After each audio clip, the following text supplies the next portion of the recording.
This is the most serious threat to our game. In an historic year. The grand final we played at the Gabba. Comes an unprecedented final series.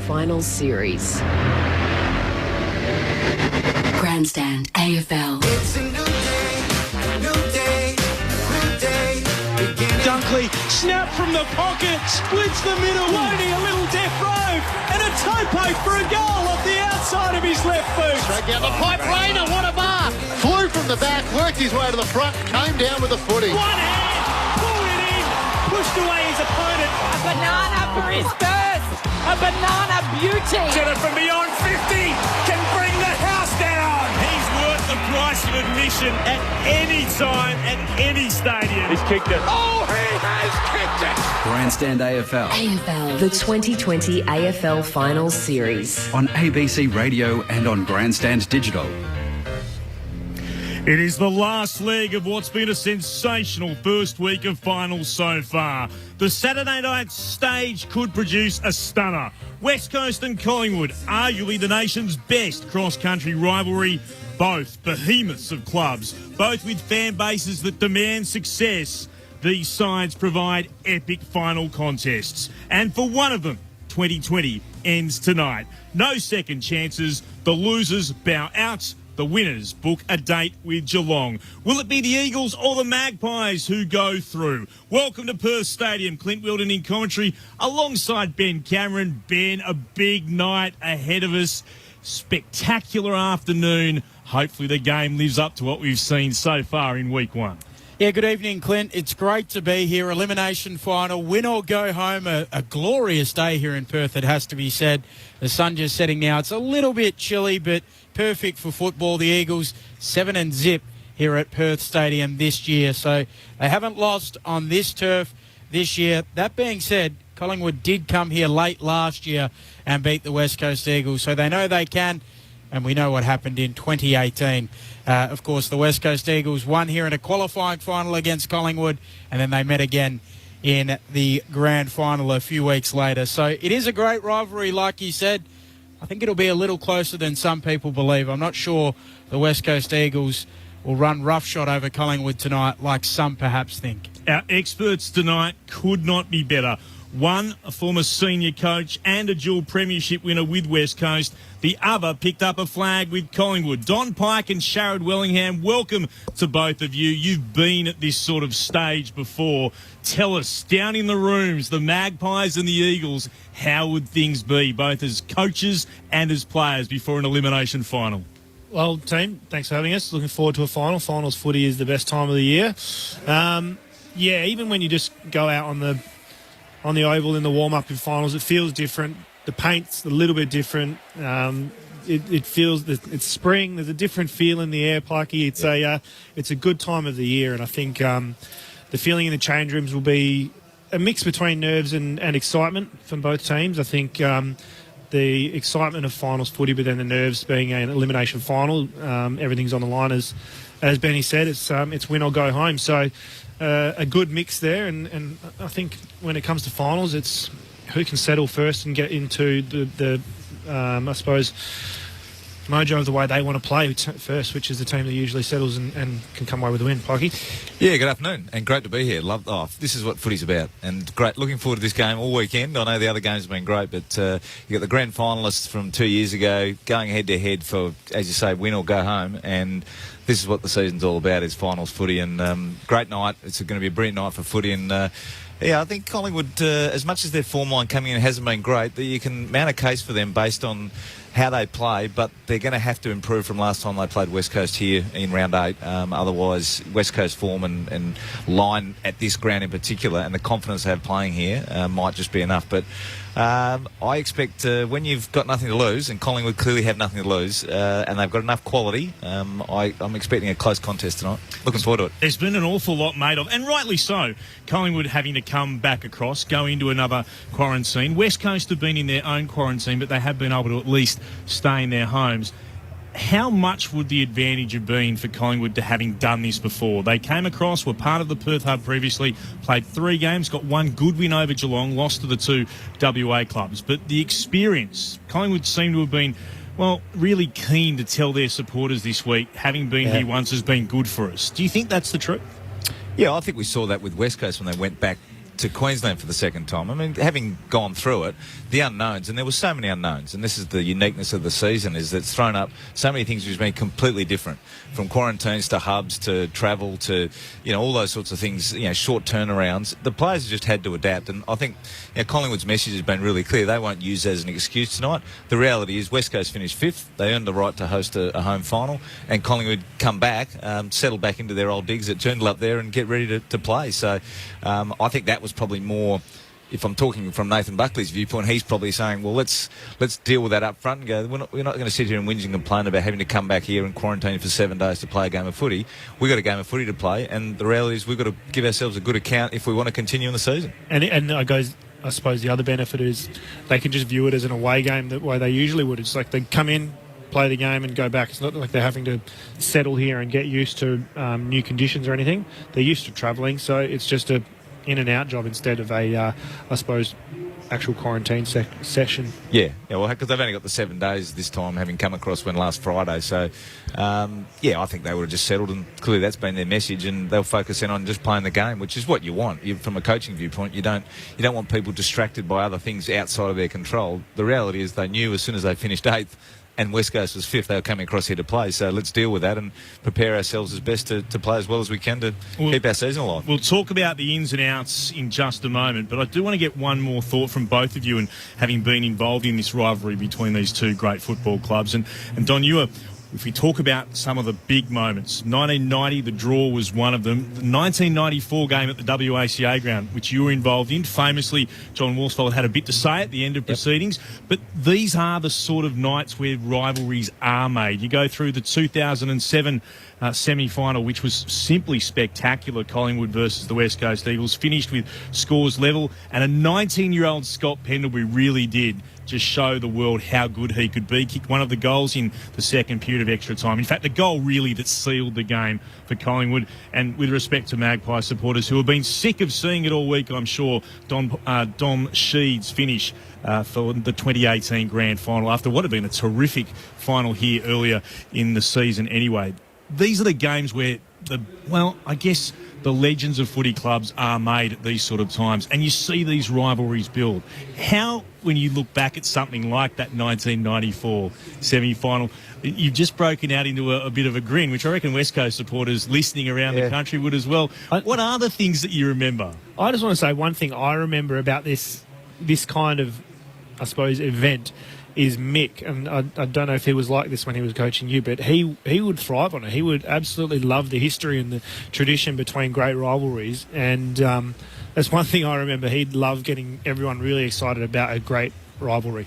Yeah, and it's one of those things that evolves. Like, it's the same with the Essendon and the jacket waving, which came out of Sheedy and Malthouse's rivalry and some close games. And the games you just mentioned, litter across both clubs' history, and they're big moments in the game, and so you do reflect back. I was smiling on the basis of, I can almost see that Mickey McGuan unfortunately spill that mark and then the siren go, and we're obviously going and win the flag now. Fine line in footy. If he takes that mark, kicks the goal, well, maybe it's we don't do that, or I think that we'd been out, wouldn't we? You'd have been gone. Yeah, so then we clearly wouldn't have done it. So, and tonight's another opportunity. Two sides really evenly matched. West Coast with a home ground advantage, but that'll be built on it. And you'll see, and that's what finals footy does. The pressure of finals footy elevates the teams and the individuals who can deal with that pressure and can execute under that pressure.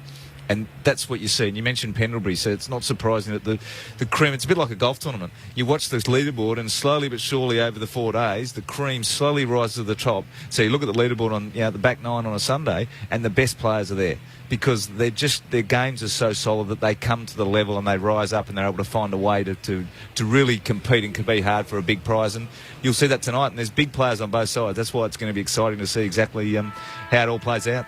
No late changes worth bringing to your attention. The umpires making their way out into the middle as we speak. But for West Coast, 4 ins I'd say all of them big ones too. Jeremy McGovern returns, Luke Sherry returns, Jamie Cripps, who I think often gets underestimated how important he can be for the West Coast Eagles, he's back, and so too Jack Red in the outs, Schofield, Williams, Foley all omitted, and Rotherham with a heel injury, and Collingwood, Chris Mayne, who just shows so much courage, returns. I guess the question would be the inclusion of Darcy Cameron. We'll get your thoughts on that in a moment. Brown and Varco missing out. That is, of course, of the Browns, the T Brown who misses out, Tyler Brown from the Collingwood side.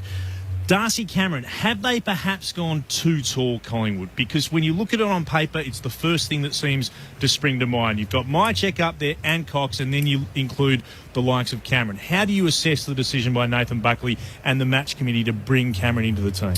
Well, I'll jump in, Sherrod. I think you've got Cameron, who was pretty productive in the first quarter last time these teams played. You've got West Coast, whose strength behind the ball is clearly their intercept marking with Barras, McGovern, Shepherd and co.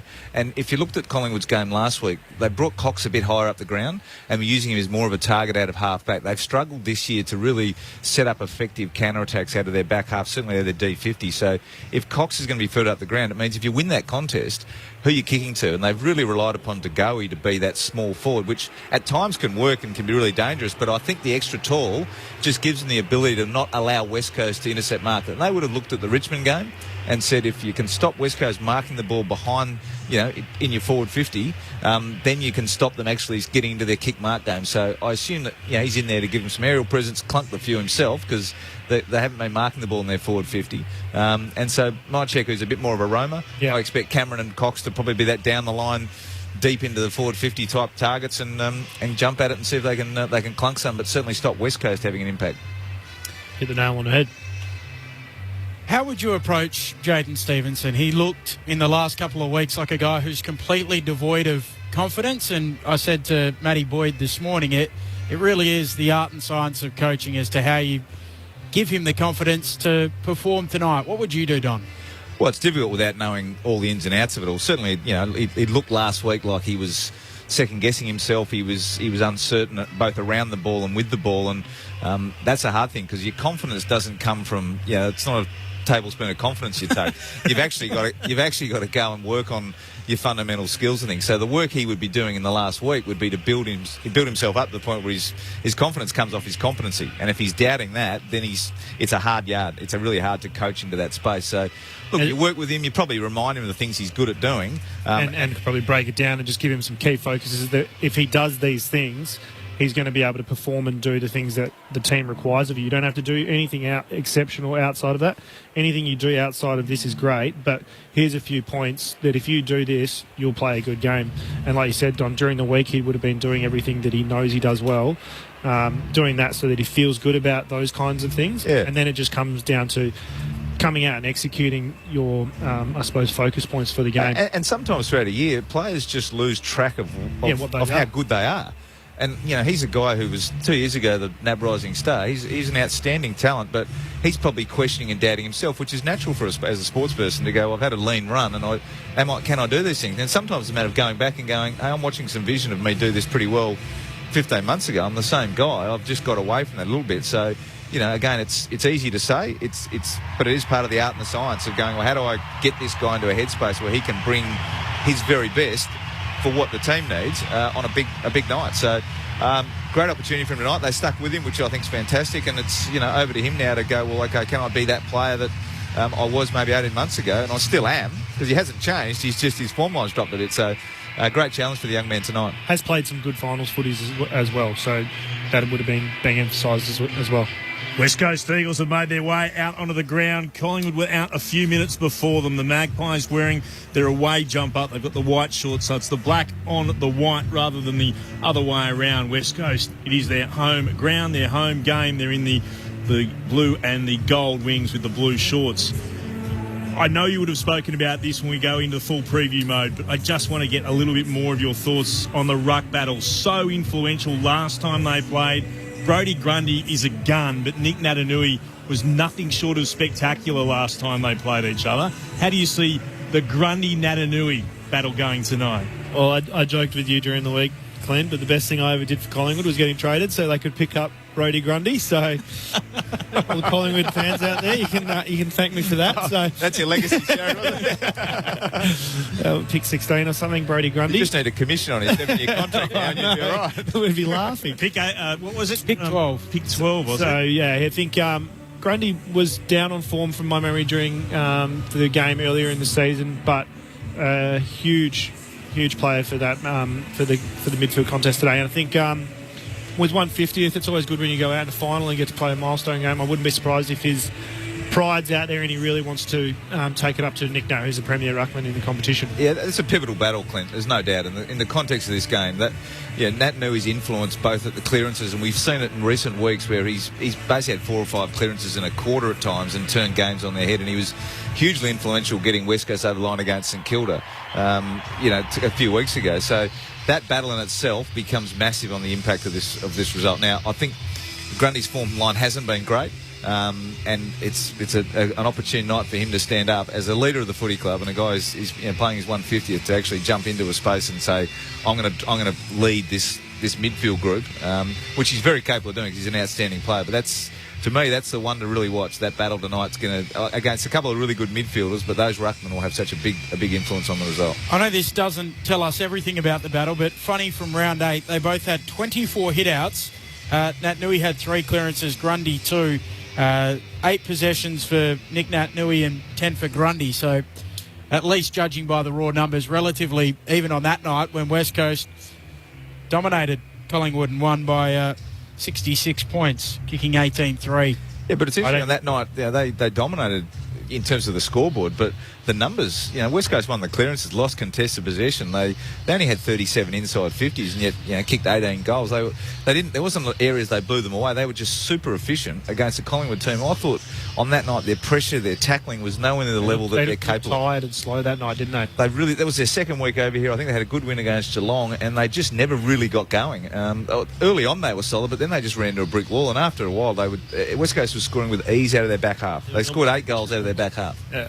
It was a remarkable run. I think they kicked, 13 straight at one stage, and 17 in the last 19 after Collingwood kicked the opening 2. But West Coast did have one of those nights where everything turned to gold. And you look at those statistics, Grundy up against Natanui, in terms of the raw numbers, they're fairly even. The difference was Natanui was putting it down the throat of his players every time, and they were converting them into goal-scoring opportunities, or indeed, on a few occasions themselves, onto goals.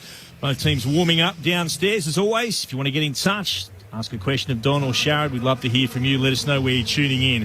0437 774 774. The last question I was going to ask before we go into the preview was all about what do you do with Scott Pendlebury. I'm keen to get Don and Sharad's thoughts because we asked on Sports Talk Adam Simpson last week, one of the more revealing responses. Here's what he had to say when questioned by Mick Malthouse about how do you stop Pendlebury. Side bottom out. Does it mean now that you redirect a tag at anyone else to see if you can limit that midfield, which is quite extensive? It's not, again, with DeGoey could go through there, and we know that Elliott goes through. Is there anyone there that you're going to target? Well, last time we played, Pendlebury didn't play. He pulled out right before the game with a quaddie. And in the last month, I think the boys were telling me the other day that he's involved in 49% of all their scores. He's in the chain. So if you're going to go to anyone, you've probably got to go to Pendles. But that's not a secret. I think everyone knows how good he is. It's just what you're willing to give up. If you're going to tag someone, are you willing to give up a midfield spot for someone that might have a different focus? So yeah, we're working through that. Nothing's been decided, but Pendlebury's probably there, and Adams has had a tremendous year as well. So with these type of teams, I feel like it's the collective that gets you. But they've definitely got some individuals that are top-notch players. They certainly do. So with no Mark Hutchings in the side for West Coast, they do have the likes of Redden coming back into the side, and Ainsworth kept his spot. What do you expect West Coast to do with the problem for the Eagles that is Scott Pendlebury? Yeah, well, I think Simo mentioned it, but it's what do you give up at that stoppage to try and quell his influence? And he's 195 centimetre, 95 kilo. Is that about right? He's a huge midfielder, and so his influence at that contested side of things is going to be hard to quell. It's the same as Cripps. You can put a player on him, but he's still going to get his clearance and bring other players into the game. And that's what Pendlebury manages to do so well. So when Simo says what are they going to give up, who do they take out of the stoppage to put into a position that isn't how they'd like to structure up? And it becomes, if you do put someone like Pendlebury, I think he's still going to have enough of an influence on the game. He's that good of a player that it takes too much away from your structures that you're trying to do. Whereas someone, I know he's not playing tonight, but someone like Sidebottom, who is able to link up and get up and down the ground, his strength is getting up and down the ground, getting defensive and offensive ball. If you're able to sit someone on someone like that and stop their run and their ability to get to contest, that's more impactful than sitting on someone at a stoppage like the way Pendlebury does. Officially 191 centimetres and 90 kilos, Scott Pendlebury. I think with no Hutchings, and he's their obvious guy to do it, and him not coming up and not being in the side probably restricts West Coast a little bit. Ainsworth has done a little bit of it in recent weeks, so he'd probably be the guy they'll go to. Whether they start, they won't be surprised. I think they'll back in Kelly, Redden, Sheed, Shuey to sort of go head-to-head to start with, and then just have a watching brief on it and see whether or not he's the guy, as you said. But you could equally argue of Central or rip games apart. You know, Adams is dangerous as well, so it's two really high-quality midfields. You expect that this time of the year going head-to-head. It's going to be good to watch. It was great to watch the game earlier. The Western Bulldogs and St Kilda, and the Saints with their first finals win since 2010 getting over the line. If only just, it was a thriller. St Kilda 10-7-67. The Western Bulldogs 9-10-64. Second year in a row that the Bulldogs go out in the first week of finals. So the first semi-final has been locked in. It will be Richmond up against St Kilda. Geelong wait to see. Will it be the West Coast Eagles or the Magpies that they'll be facing? Repeating, if you've just joined us on ABC Radio, News Radio and Grandstand Digital right around the nation. No late changes for West Coast versus Collingwood. Bounce down about 8 minutes away. We'll head to Bridget Lacey very shortly. But first, ahead of all of that, how will this game be won and lost? Sharad Wellingham, Don Pike, pick it apart for us on Grandstand AFL. Well, you've got two teams that rely heavily on contested possession. You've got Collingwood as number 2 in that area. They're also a high possession handballing type team. So West Coasters need to going to keep massive pressure on and around the ball. Otherwise, the running players of Collingwood come into it. Collingwood like to short kick, handball, play on, get flow into their game, and have.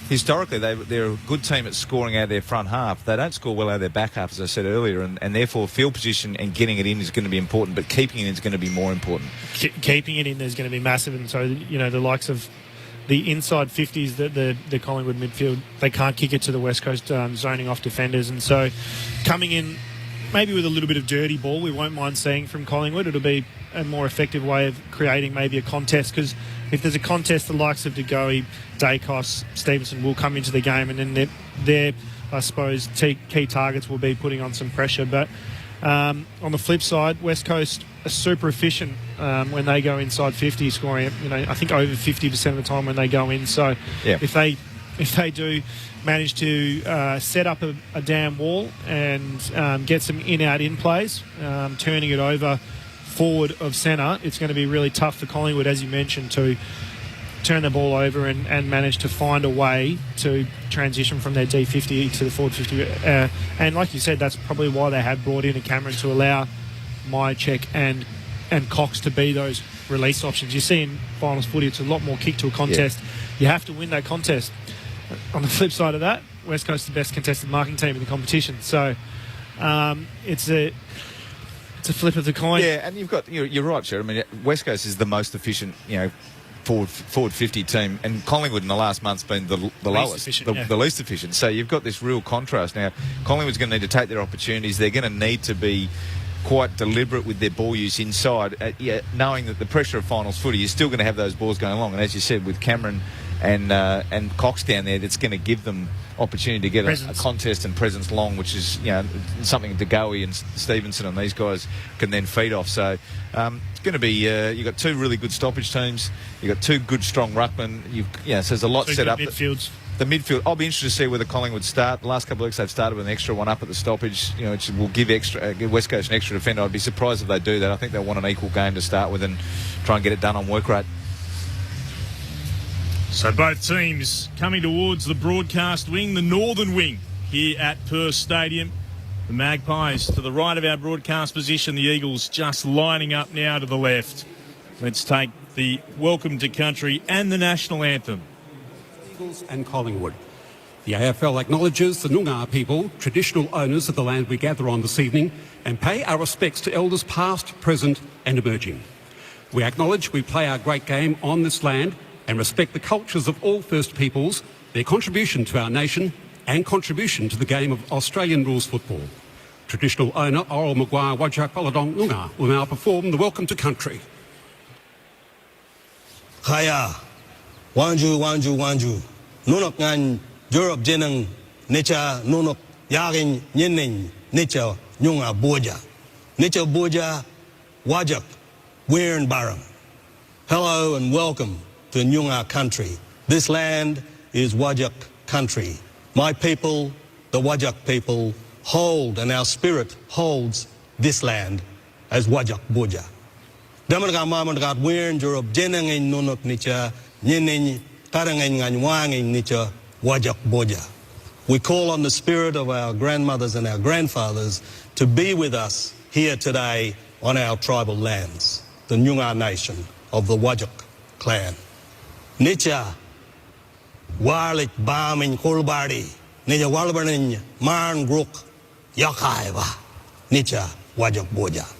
Today, the West Coast Eagles will clash with the Collingwood Magpies here on Wajak country on Nyunga land.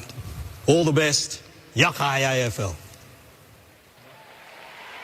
Would you now please join the coaches, players and umpires as we stand for the Australian National Anthem.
Crowd of around 33,000 in. It's a spectacular sight, predominantly in blue and gold. The West Coast Eagles unbeaten at this stadium in 2020. They're 7 from 7.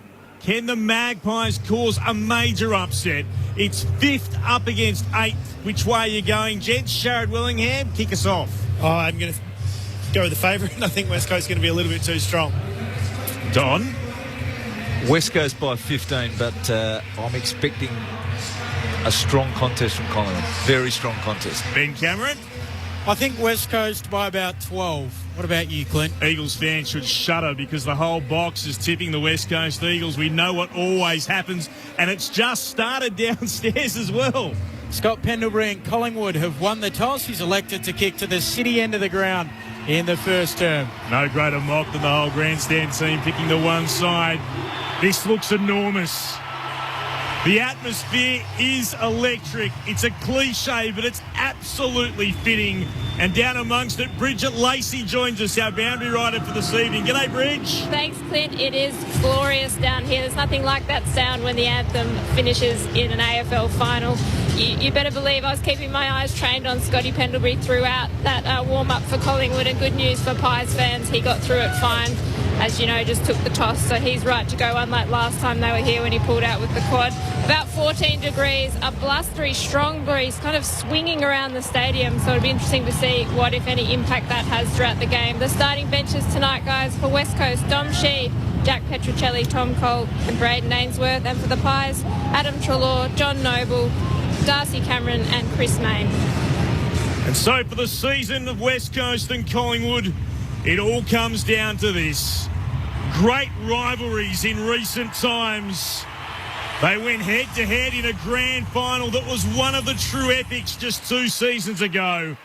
And now they battle at Perth Stadium to see who lives and who dies in the season of 2020. Nick Natanui will face Brodie Grundy across the centre circles. This could be brilliant. Glad you could be with us on Grandstand AFL right around the nation. A massive roar. Ben Cameron to get us started. It's win or go home. Do or die, the Eagles and the Pies. Grundy with the opening tap, straight down towards Shuey. Redden dribbles a kick forward. Chris chops it off, knocks it straight back to Shuey, loses it in the collision. Adams gets a kick away, partially smothered. Chris soccers it forward, gathered by Shepherd. Handball away to Gaff. Handball to Duggan, kicks the Eagles to the wing. In pursuit is Ryan. He fumbles, knocked towards the boundary line. He was taken high. He'll get a free kick. So Ryan to have it, neutral territory, southern wing. Early stages here at Perth Stadium. Does look like Greenwood's gone immediately to Kelly as well, so one tag already going ahead. Ryan elects to handball away to Nelson, who feeds a handball back to Ryan. Handball to Gaff. Handball to Ryan, who's run onto half forward. Loses it in a tackle. It trickles out. The umpire will spin it back in. The Eagles at right half forward. We've played 55 seconds on Grandstand AFL, the elimination final, the 4th game of week 1 of the AFL finals. Luke Shuey standing next to Pendlebury as Natanui punches it forward for West Coast, heads straight towards the boundary line. They can't keep it in. Shuey closest to it for West Coast, throw in the decision. Other key matchups, you've got Darling and Moore, Kennedy and Roughhead, Oscar Allen and Magsden down in the Eagles forward line. Moore held Darling goalless last time they played. Thrown back in, neither right got a telling tap, came to Gaff, got it onto Cripps, puts it inside forward 50, good spoil from Moore, but it comes straight back towards Ryan, tried to work it forward again, Archie over the top of the football, looking to emerge with it. Chris was able to knock it out to Quaynor, now an opportunity to move it through Adams for Collingwood towards left half back. Shepherd tried to win it to ground, De Goey was there to mop up for the Magpies, kicks down the southern wing, it's met by Duggan. Has some support, elects to go backwards and finds Barris, who marks it right half back for the Eagles. No score, opening 2 minutes. Comes inboard to McGovern, back in the team from that hamstring injury. Dangerous kick into the middle of the ground. Quaynor hands to it. Cripps gets it for the Eagles. Bounces it to half forward. Allen, hand pass over the top to Ryan. Short towards Kennedy. Can't mark it, low down. Ricochets away. The Pies go in. Madgen is in there. Kennedy goes again. Nobody can wrench it free yet. Adams eventually does. He's tackled immediately, taken to ground. And the umpire will ball it up about 25 metres out from the Eagles' attacking goal. The Farmer Freeway end in this first term. So no scorers yet. Natanui and Grundy lock up. No decisive tap. Cripps taken down in a tackle. Adams comes away with it. Grundy able to shovel out a handball. Away to Greenwood, then Dacos. Moore a little fumble, leaves it behind, has to go back after it. Shuey knocks it to the top of the goal square. Natanui snaps and misses. Away to the right-hand side. There's a hot ball early, isn't it? It's real hot. Finals footy has arrived in the west. As Moore now with it for Collingwood, thumps it towards the southern wing. Mychek just keeps it in, does he? Not quite. He was right up against the boundary line, was able to drag it back in, but not before it had crossed. It'll be a throw-in just forward of centre wing for Collingwood. Yep, so Greenwood versus Kelly, as you said, Shaz, looks like that's the one they're going to go with.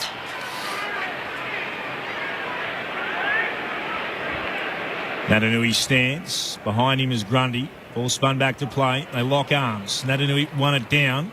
Ball bounces around. Gaff couldn't get rid of it. Now an opportunity for Greenwood. Kicks inside forward 50. No mark taken by Mychek. Spill down to Shepherd for the Eagles. Hurried kick. Bounce beyond defensive 50 by Duggan. Two Collingwood players collide. Greenwood went one way, Dacos the other. Allows Redden to pick it up. Kicks back towards the commentary wing. Unable to pick it up again was Crisp. Getting a hand pass away. Madgen shed it with Moore. Got tackled. Eagles fans want holding the ball. Darling kicked into a pack. Came back to Gaff. Then to Darling again for West Coast. Kicks towards Ryan half forward. Has the mark been paid? No for Ryan. Stolen away by Collingwood, and Dacos sends it towards Mychek. He can't mark. Taken by Duggan. It's frantic. On in turn again to Shepherd. Short pass. Too short to be anything to do for Redden. Moves it away again. Another opportunity to go forward for Collingwood. Inside forward 50. It bounces the way of Hearn, who gets a hand pass out to Duggan. Duggan from the right back pocket. Will he turn it over? Leaping to try to take the mark. And he's been given the free kick? No. It's going to be a throw-in. I thought Dacos might have been infringed. Instead, it's over the boundary for a throw-in. Bridget Lacey downstairs. Yeah, Liam Ryan, just after that grubbered mark that it wasn't paid, he's just limping a bit. The physios have gone over to him on the ground, but he's trying to run it out. Umpire spins it back in. Grundy down in front. Gathered by Pendlebury. Gets onto his left. Snaps the Pies inside attacking 50. Shepherd spoils it down to Goey coming through. Barris has it momentarily. Shepherd clears with the soccer. Picked up there and quickly cleared by Kelly to the wing for the Eagles, but the Pies will come back. Moore drives it long inside attacking 50. Off hands it comes down to Waterman for West Coast. Has time and space. Just relaxes, kicks across the face of goal and finds Hearn, who goes short to Redden. The Eagles with one minor score. Collingwood yet to score. We've played 5.5 in the opening term.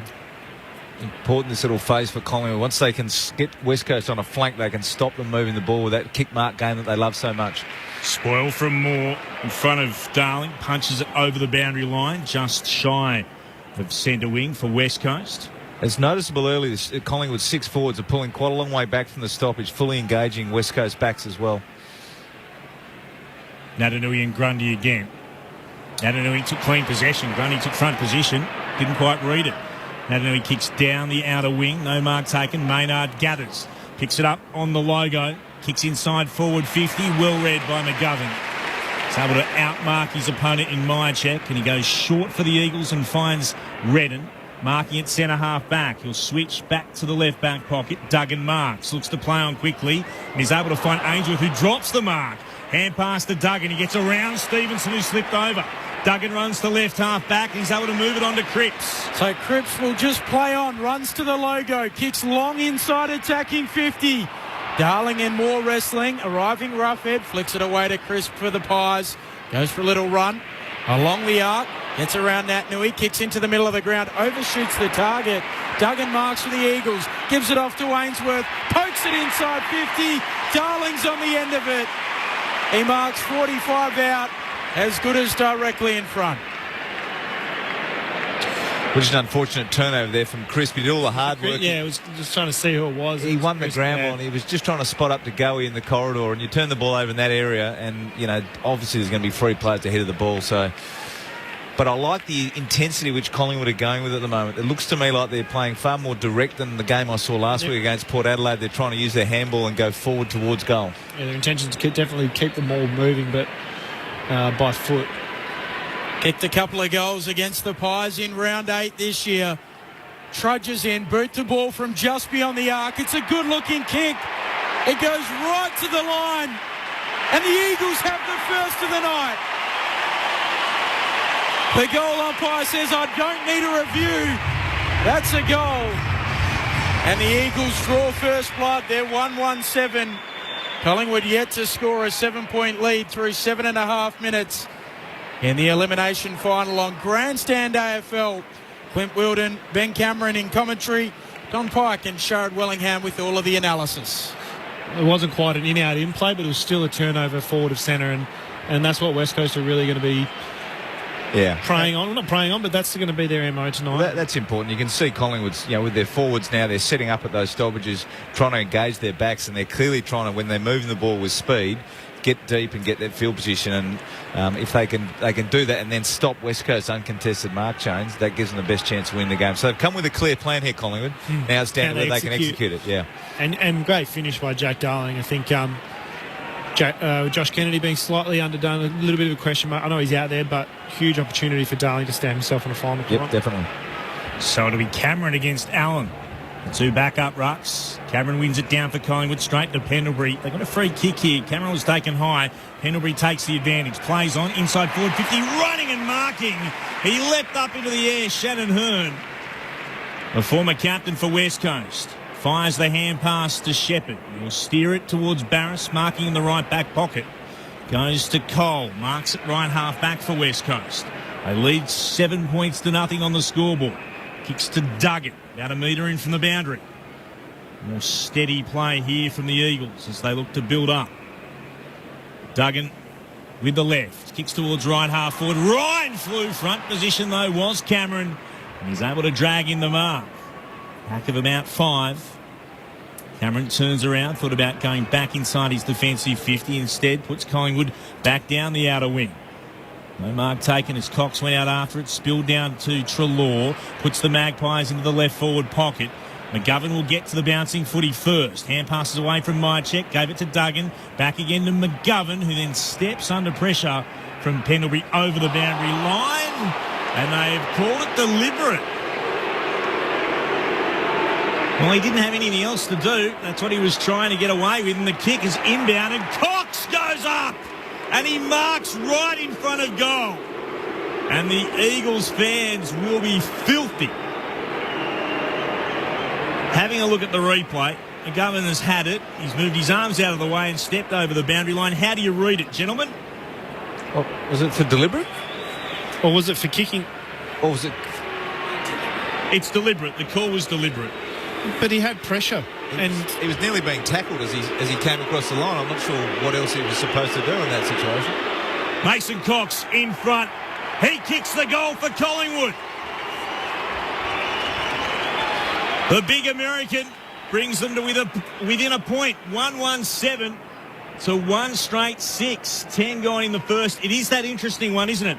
He has walked over. It is deliberate, but there was pressure. So what are you supposed to do? It's like the complete opposite of when a player has prior opportunity and they tackle them over the boundary line because they test the tackle and they don't pay holding the ball.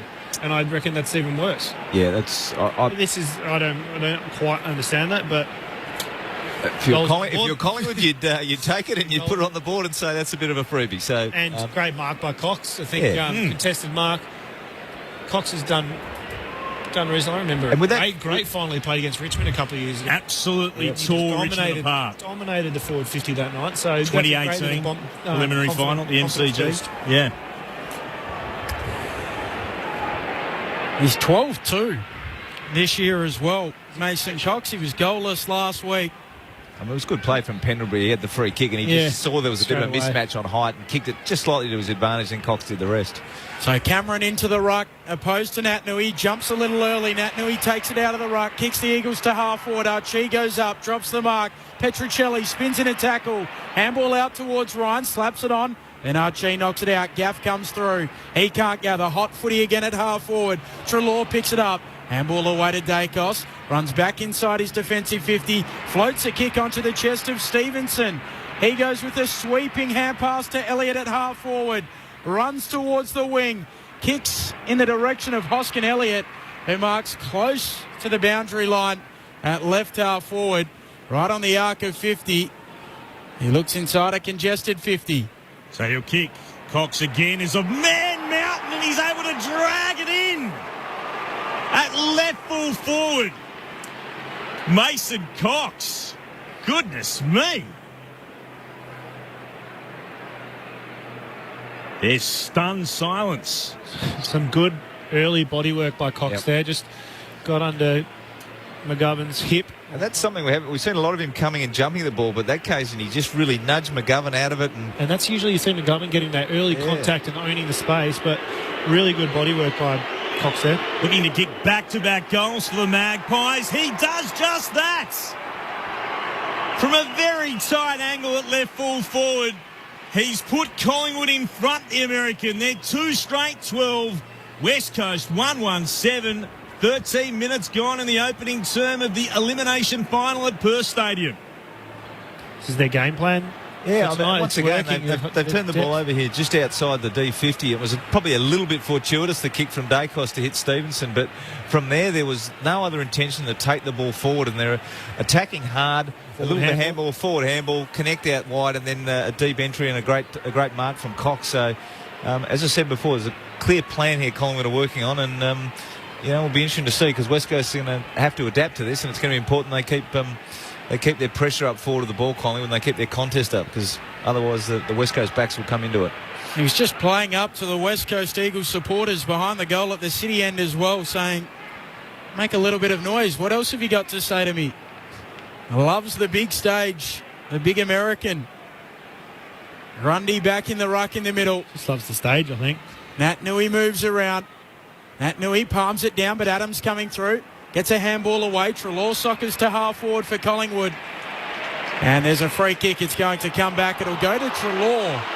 They'll take him below the knees, according to the umpire. Redden going in low. Almost soccering in danger as well there. Yeah. So Treloar. 50-50 for mine, but... Alongside the centre circles. Kicks towards Cox again. He's got it once more. Coxzilla, as he was given the moniker. He's marked 25 metres out, a 30-degree angle. And he could kick a third first-quarter goal. Mason Cox. Again, some really strong bodywork against Barras this time. Comes in, gun barrel straight. Mason Cox has kicked 3 goals in the first term. And the Pies lead by 11 points. They're 3 straight 18. The West Coast Eagles 117. Quarter hour mark, first term on Grandstand AFL. And again, he says to the Eagles fans, make a little bit of noise. There's a fair chance they're not going to make much noise for him. I would have thought that's wishful thinking, but he's certainly up and about, Mason Cox, isn't he, Shaz? He certainly is. But as you said, it's not quite what we're used to seeing. I mean, that was still a little bit on the move, but it was early bodywork and strong bodywork. Checked Tommy Barras's... Yeah, and it's his intent going at the ball. He's going at the ball with serious intent. He's not wishy-washy, can I, can't I. He's actually imposing himself on this game, and important for those tall forwards they do, and he stood up in the first quarter. Told them all to shush too after he kicked the goal. Mason Cox, shades of that preliminary final at the MCG where he tore the heart out of the Tigers. Pacing in the goal square as well. He is like a caged animal. What a beast he's been tonight so far. Natanui wins it down beautifully to Redden. Kicks quickly inside forward 50. Can't find Darling. Moore's able to knock it away from him. Collingwood through Crisp. Head to the southern wing. The kick is marked by Elliott on the run. Pops a hand pass over the top to Treloar. Wonderful play. Moves it to Thomas towards Stevenson, who slides out. The mark has been paid. Not sure if he held it long enough. The umpires thought he had. Where's Cox? It's coming. Have a look for him. It's going in his direction again. Not quite this time. Hits the ground off the pack. Spills out Thomas's direction.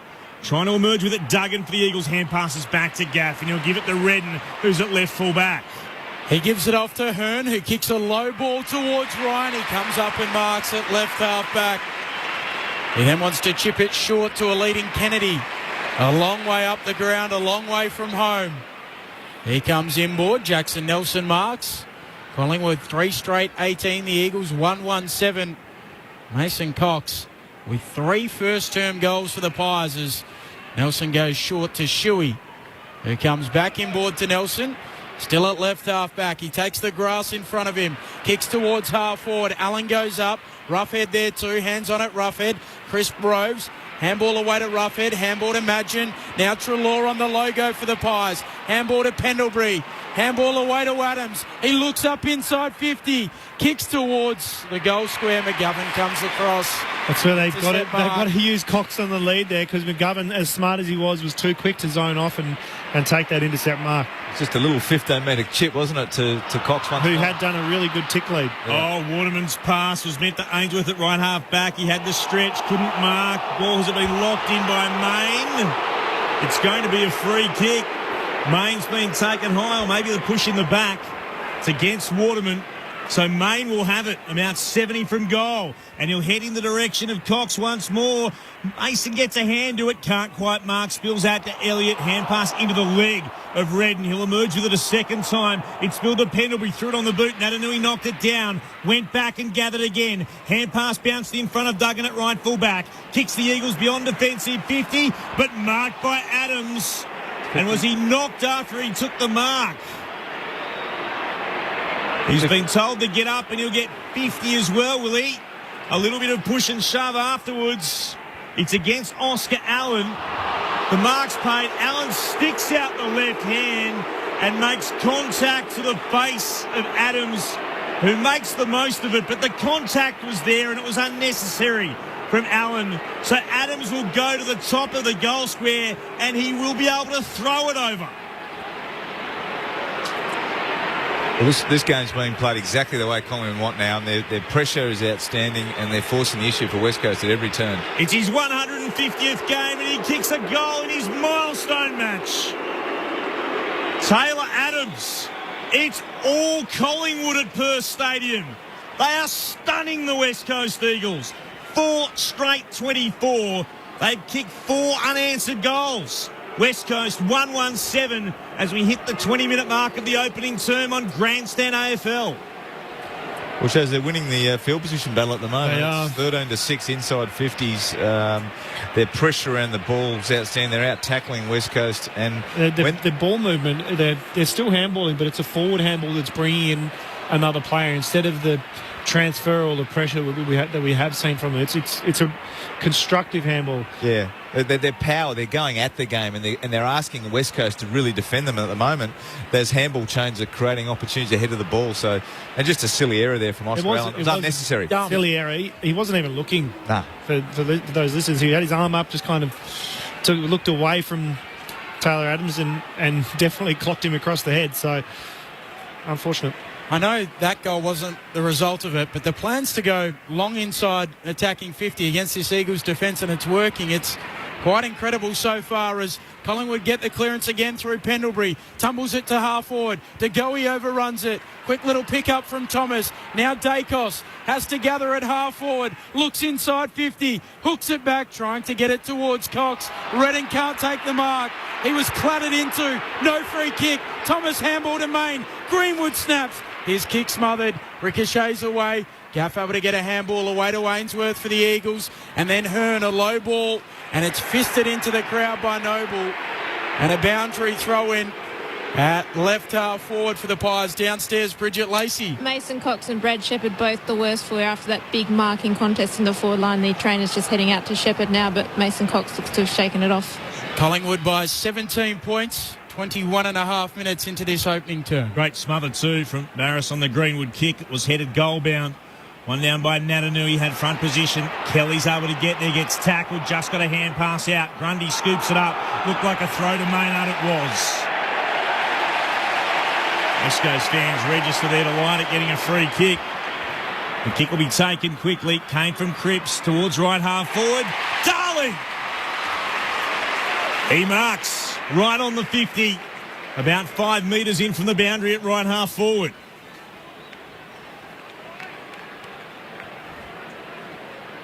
So much you feel rests on this kick from Jack Darling. 25-8 from set shots this season. Kick the Eagles first. He'll be putting boot to ball from pretty much right on 50. Starts the approach. From 51 out, kicks on its way. It was always narrow. He misses to the right. A minor score. West Coast 1-2-8. Collingwood 4 straight 24. 22 gone in the first. Grandstand AFL from Perth Stadium. So Maynard with the kick-in duties. He finds Dacos. No real involvement from West Coast mids at the moment. Kelly, Shuey and Sheed have had 2 possessions between them so far. Dacos goes short towards Greenwood. Shuey able to spoil it. He impeded. It'll be a free kick to Levi Greenwood. Came back from his knee injury at the start of the year. Kicks dangerously inside defensive 50. Gets to Roughhead as Darling was closing. Handball to Quaynor for the Pies. He kicks out towards the wing. Going up Main. He can't mark. McGovern spoils it out of play. A boundary throw in. Neutral territory on the wing. On the other side of the coin, Collingwood midfielders Pendlebury, Treloar and Adams have had 18 between them. 16 points. Collingwood's lead. The Eagles kick the first through Darling. Cox kicked the next 3. Then Taylor Adams. Umpire spins it back in. Natanui brings it down in front. Sheed goes on top of the footy. Eventually it jars free. Natanui soccers it on. Cripps burrows in over the footy. Crisp tries to get it out. Cripps and Crisp. There you go. As going in again is Crisp. Greenwood over the top of it. In the end, it's not coming out. We'll get a ball up. 16 points. Collingwood's lead. 4 straight plays. 1-2. Almost quarter time. Holding decision going Natanui's way against Grundy. He'll have it at right half forward for West Coast. Looks to put the Eagles back inside forward 50. Big pack underneath it. Quaynor was there and a good mark to Crisp. Actually would have felt the contact from Quaynor as it dropped towards him. Marked well above his head. Goes short. Back to Maynard and then moves it on to Madgen under pressure. Kicks Collingwood beyond defensive 50. Punched down by Waterman. Runs out after it. Collides into his opponent. Hits the deck as well. Ball's pinballed out to Dacos. Dacos for Collingwood. Kicks towards Cox. Stretches, can't mark on the commentary wing. Hearn scooped it up. Gave it to Gaff. Now to Barris. Kicks around the body. Back towards left half forward for the Eagles. Chris came at the flight. Again brought it to ground. Tapped it in the direction of a teammate and then got bumped very solidly by Kelly. It was Adams underneath all of that. And the locals aren't happy. Be it from some questionable umpiring decisions or the performance of their team. Collingwood, what a start for the visitors. The Magpies are 4 straight 24 to the Eagles 1-2-8 in the first elimination final. The goals, 3 of them to the American Mason Cox, the other to Taylor Adams for the Magpies, while West Coast's sole goal, and remember they kicked the first of the evening, came from the boot of Jack Darling. Collingwood at quarter time, 4 straight 24 to West Coast 1-2-8. The Magpies by 16 points. Wherever you're listening on ABC Radio, News Radio and Grandstand Digital, this is Grandstand AFL. In a world of uncertainty, it's more important than ever to stay connected. Congratulations to the ABC. Once again, outstanding reporting. We're with you for breaking news. The number of cases we're seeing emerge every day, there's definitely been a decline. The Aussie spirit can't be broken. Were there a few drinks involved during the Zoom session? No, there were lots of cups of tea. Stay home, stay safe, stay informed with Australia's most trusted news source. ABC News. We're with you. The 2020 AFL Finals Series. On ABC Radio and on Grandstand Digital. Duggan marks for the Eagles. Gives it off to Ainsworth. Pokes it inside 50. Darling's on the end of it. He marks 45 out. As good as directly in front. Trudges in. Boots the ball from just beyond the arc. It's a good-looking kick. It goes right to the line. And the Eagles have the first of the night. Duggan back again to McGovern, who then steps under pressure from Pendlebury over the boundary line, and they have called it deliberate. Well, he didn't have anything else to do. That's what he was trying to get away with, and the kick is inbound, and Cox goes up, and he marks right in front of goal. And the Eagles fans will be filthy. Mason Cox in front. He kicks the goal for Collingwood. Hoskin Elliott, who marks close to the boundary line at left half forward, right on the arc of 50. He looks inside a congested 50. So he'll kick. Cox again is a man mountain and he's able to drag it in at left full forward. Looking to kick back-to-back goals for the Magpies. He does just that. From a very tight angle at left full forward. So Treloar, 50-50 for mine, but alongside the centre circles, kicks towards Cox again. He's got it once more. Comes in, gun barrel straight. Mason Cox has kicked 3 goals in the first term. The 2020 AFL Finals Series. On ABC Radio and on Grandstand Digital. Earlier today, the Saints stayed alive, eliminating the Western Bulldogs with a 3-point win at the Gabba, 10-7-67 to the Bulldogs, 9-10-64. Quarter time at Perth Stadium in the other elimination final. Collingwood 4 straight 24 to the Eagles 1-2-8. Before we hear from Don Pike and Sharad Wellingham, let's quickly head downstairs. Bridget Lacey. Yeah, Jake Waterman was very dazed at the end of that quarter after that confrontation at half forward with Jared Ruffhead. He had a long chat to the doc, but then split to the defence to the forwards to have a chat with the coaches. So he seems fine. Brad Shepherd did stay out there after that big collision in the forward line as well for Collingwood, so he's okay too. I was a little bit intrigued by Liam Ryan. We know he was limping early in the game, and the doctors headed out and had a long chat to him. Then when he came to the bench, the doc continued to chat to him pretty much for his whole time while he was there, but he looked pretty disinterested by the whole conversation, and he looks to be moving well, so he seems to be okay for West Coast fans. Thank you, Bridget. It's been a game framed by the 211 centimetre frame of Mason Cox. It hasn't been Freemason as such, but he's been winning the contested ones. He's on his way to 12 goals. Is that what you're thinking, Clint? He's got 3 in the first. It's multiplied by 4 and he'll get there. Well, if David Roden was down that end, I might be thinking that. Correct. It's always a chance. But what we've seen is Collingwood come, as we said in the call, they've come with a clear plan. What I've loved about their game show, and you mentioned it during the call, is that their handball use, whereas last week it was going around and around and transferring the pressure, now it's going with energy and power towards goal.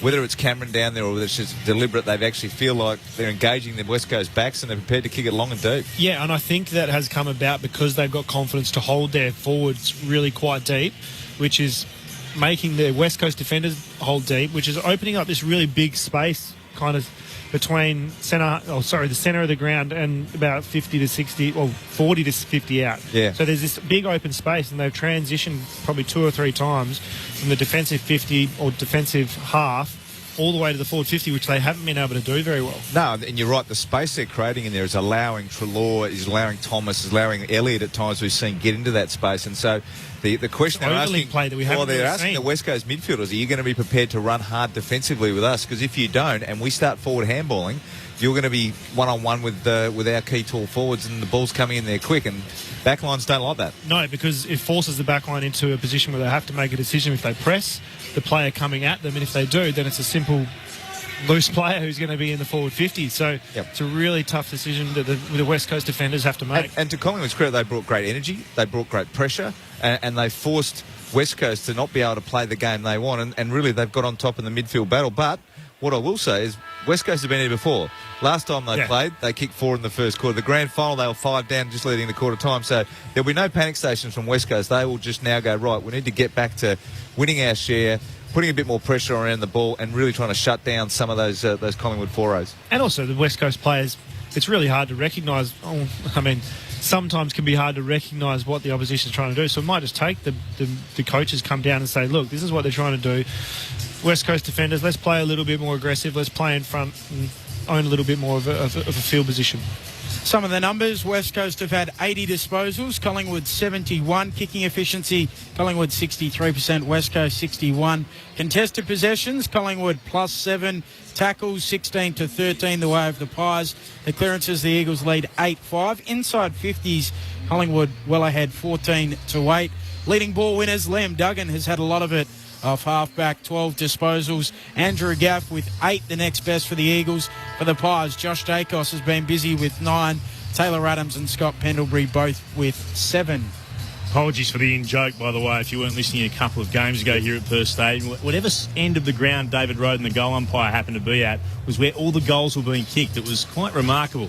There was no correlation, but it was amusing from where we were sitting. What's not amusing for West Coast supporters is that they're trailing by 16 points. How do they go about dragging their way back into this game as Mason Cox, one sock up, that's the right, one sock down, strides back into his attacking goal square. It is interesting. Sometimes the past is prologue. Round 8 here at this very venue, Collingwood and West Coast. Collingwood did lead by 14 points at quarter time. The West Coast Eagles then went on that monumental streak and were able to win by 66 points. So whether tonight plays out differently, we'll find out over the next 3 quarters. It takes something remarkable to see the Eagles kick 17 of the final 19 goals. Can they do it? Will the Magpies continue to stretch this league? Second term about to get underway. Here's Ben Cameron with you. So Nat Nui and Grundy again. Grundy palms it down. Kelly comes out of the middle for the Eagles. Kicks towards full forward. Kennedy on the lead.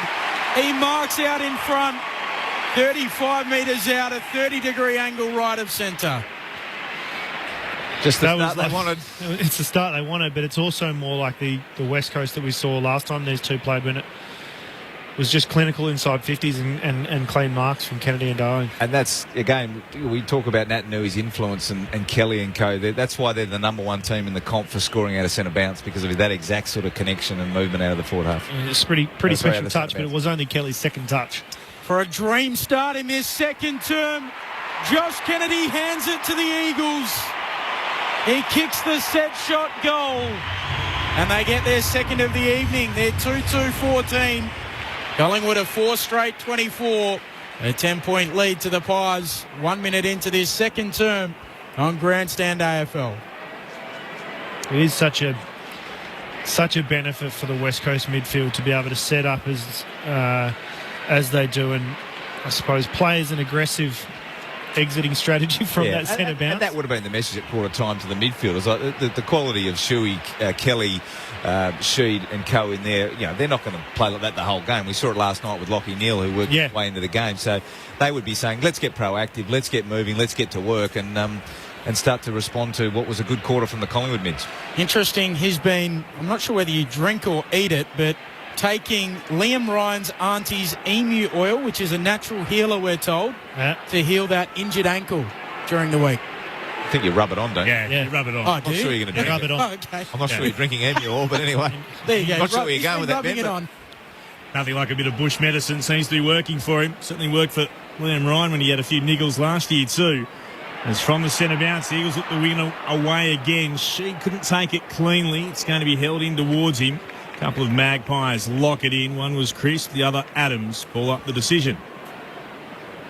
Forward of the two centre circles for the West Coast Eagles. They're heading to the city end of Perth Stadium in this quarter. Natanui punches it forward. Crisp intersects. Gives it off towards Main. Then Maynard's kick was smothered. Trying to knock it back across half back for the Magpies. Players are going to pile in here. Umpire circles. Eagles fans want holding the ball and they get it. Adams protests that he had no chance to get rid of it. Natanui, one of the players, locking it in. So from the holding the ball decision, Natanui puts it towards full forward. Darling underneath it. Moore punched it back into the corridor. Maynard was there for the Magpies. Got bumped over. Got it away towards Crisp under real pressure. Not a great pass. Cripps intercepts. Then gives it off again to Duggan. Kicks it back towards full forward. There's 4 Magpies to 1 Eagle, but they can't take the mark. And they tap it away, and eventually there's a free kick spotted. It's going to come right back to Grundy, and he'll have it at full back. You made the call. It was Ryan on Maynard. It was almost reminiscent of the grand final hit. Arms up and just a big shirt front by Liam Ryan. Grundy goes short to Moore in the pocket. Recognised with an All-Australian blazer. He kicks across the face of goal to the left-back pocket. And Madgen, who's an emergency in both of the finals for the Pies last year. Madgen is a little bereft. Eventually he kicks beyond defensive 50 towards a contest. Main and Myercheck there. Myercheck juggles. Natanui knocks it down. Duggan gets it again. He's had a heap early. Shuey's kick smothered after receiving the handball. He then gives it away. Main able to get it. Stevenson for the Pies kicks them forward of the wing, and Myercheck takes a nice mark, gives it off to Treloar, who goes short. Treloar spots a target at centre half forward. Hoskin Elliott hand passes off to Adams and spears the pass to Dacos. Dacos will pop it into the right forward pocket. Elliott waited, couldn't mark. Spoil came from Barris out into the right forward pocket again, and then Hearn gives away the free kick, taking Noble high. I thought Collingwood had overworked that for a moment, the last pass. But in the end, they get the free kick, and Noble will go back and have a shot from about 48 out, a couple of metres in from the boundary in the right forward pocket. Not sure that Dacos' pass just wasn't needed. He was within shooting range, and it had been a really effective piece of ball movement. But great work from Barras to press that and actually spoil it. So Noble runs in, kicks on its way. Goal umpire has to walk across and then steadies and sees it fly over the top of their cap. That is a wonderful finish with almost no daylight to look at. A wonderful kick. And they've got themselves another.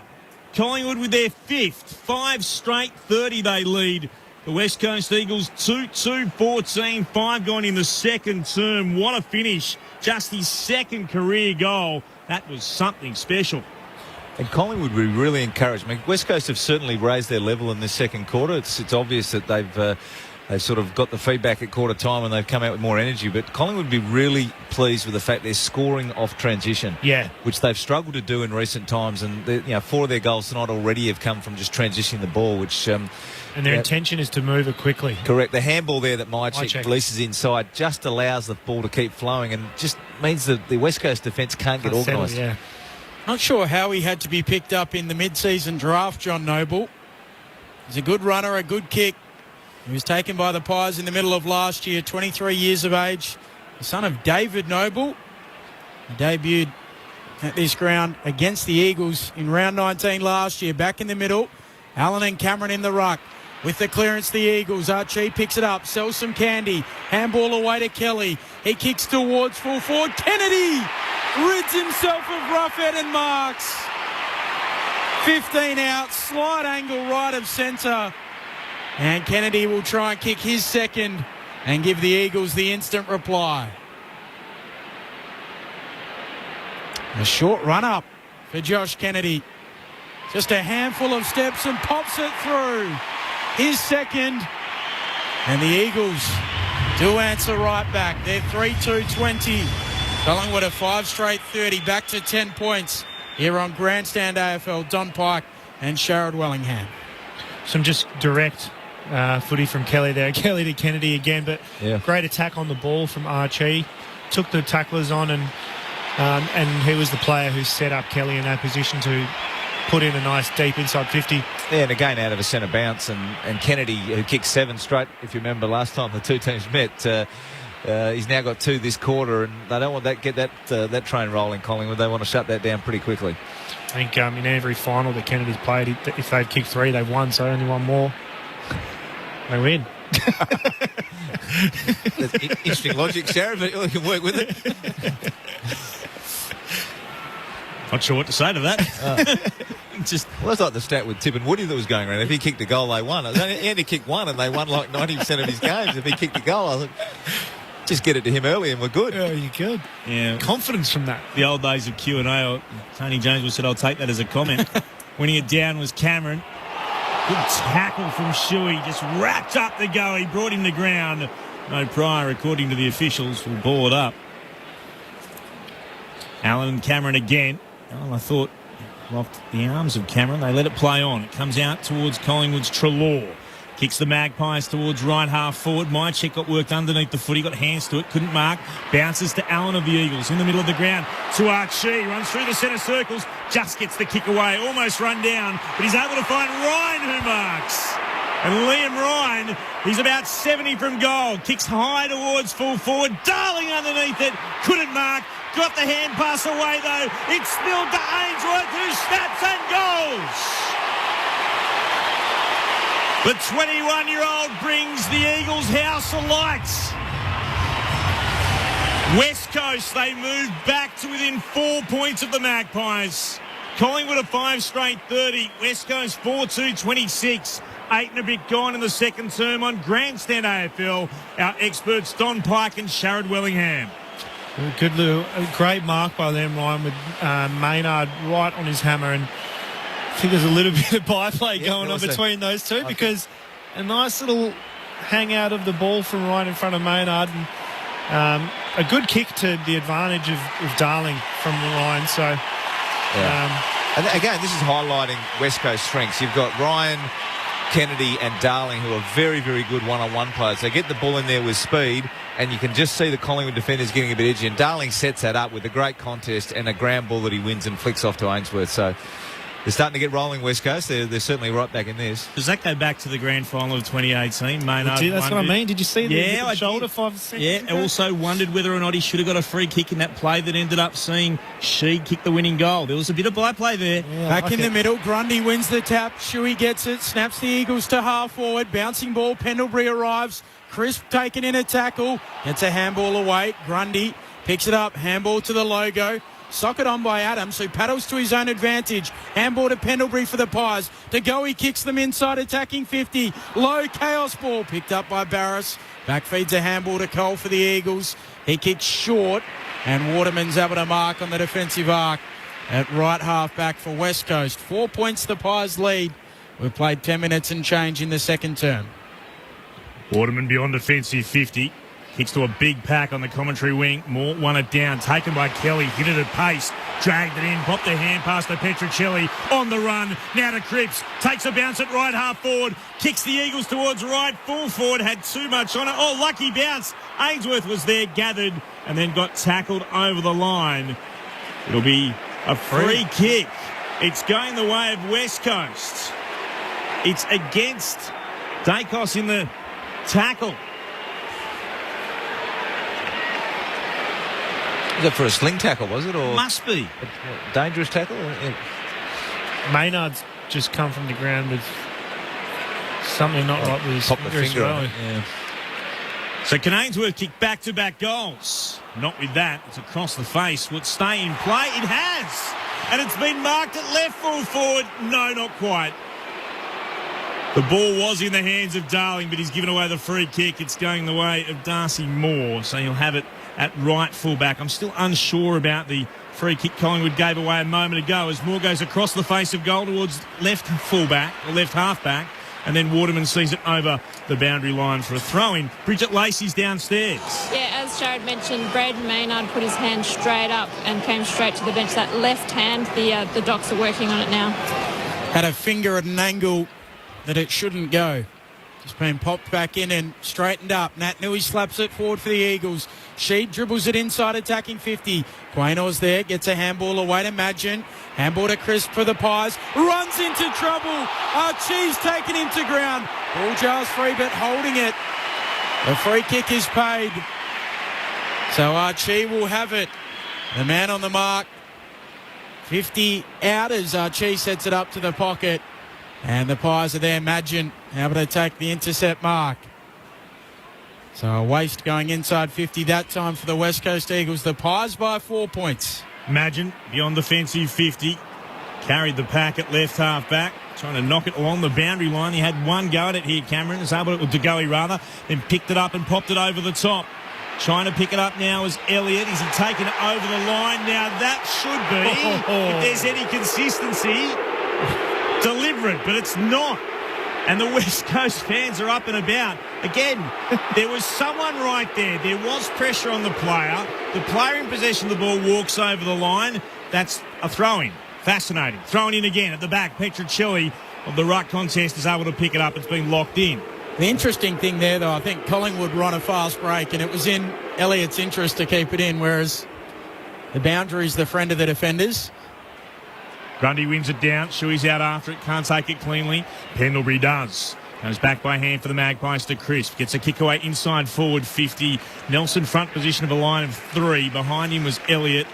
Cole lends some assistance. They see it over the line here, West Coast. Creeping it forward here, Colin. The ball's sort of lived in West Coast forward 50 for a long period of this quarter, so we welcome this respite in the forward 50 for themselves. The Rucks have a little wrestle, no free kick. Ball bounces to Sheed, who snaps towards the wing. Stevenson's there for the Pies. Marks and plays on. Looks inside 50. Goes long to full forward. Cameron's there. He can't take the mark.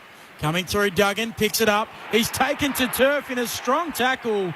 The umpire circles and says, let me ball it up. 15 metres out from the Pies goal. They lead by 4 points.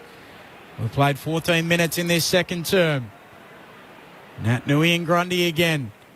Nat Nui flicks it down. Goal side. Shuey driven into the turf in a strong tackle. Eventually it comes out to Nat Nui. Free kick holding the ball.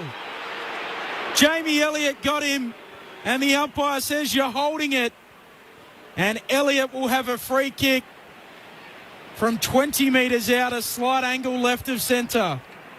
Yep, that's a correct call because he tries to palm off Brodie Grundy and run straight into Elliott's tackle. So that's his prior opportunity. Do you think if Shuey had got that handball free on the way to the ground, then he would have disposed of the ball, so that's fine. But the fact that he tried to palm off, once you try and palm off and you get past him, the next tackler's free game if you don't dispose of the ball.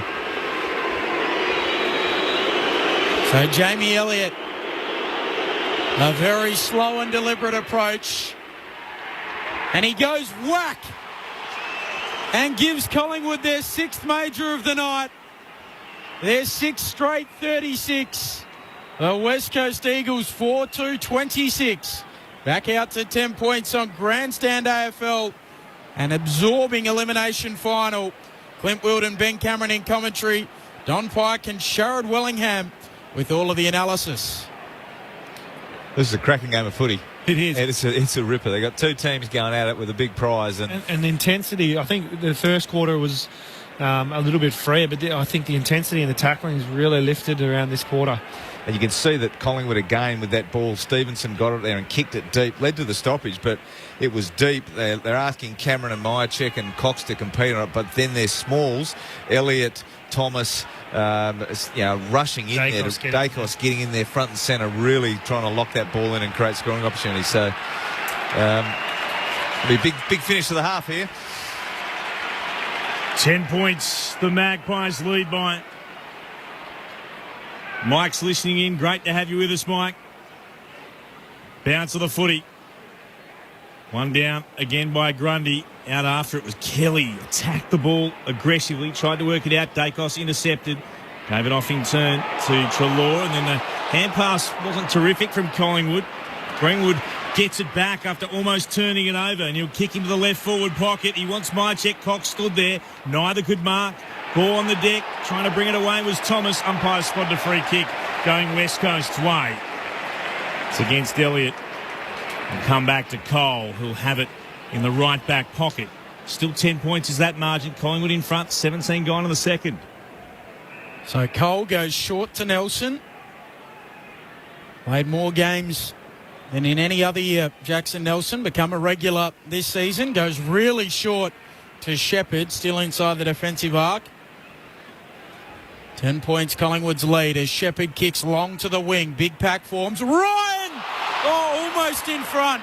Has a lot of it. Doesn't complete the mark. Moore gets a handball to Madgen. That's smothered. The Eagles quickly move it the other way. But Greenwood steals it. Handball to Pendlebury for the Pies. Looking for Treloar. Pendlebury has to go back and get it. He's over the footy. The umpire circling. And saying, let me ball it up. Attacking edge of the square here for the Pies. 6 straight 36. They lead the Eagles 4-2, 26. 18 into the second. Ball bounces around. Socket out of there by Shuey. Went short to Darling.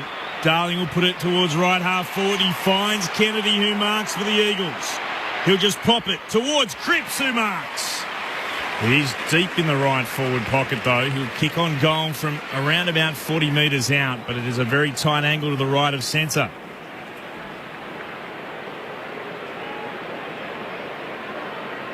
Back in the side this week. Had to take a number of weeks off to return back to Perth from the Queensland hub. The birth of his first child. Very accurate normally from set shots. Cripps kicks on its way. Put the moz on him as you'd expect. It puts it across the face. It's a minor score.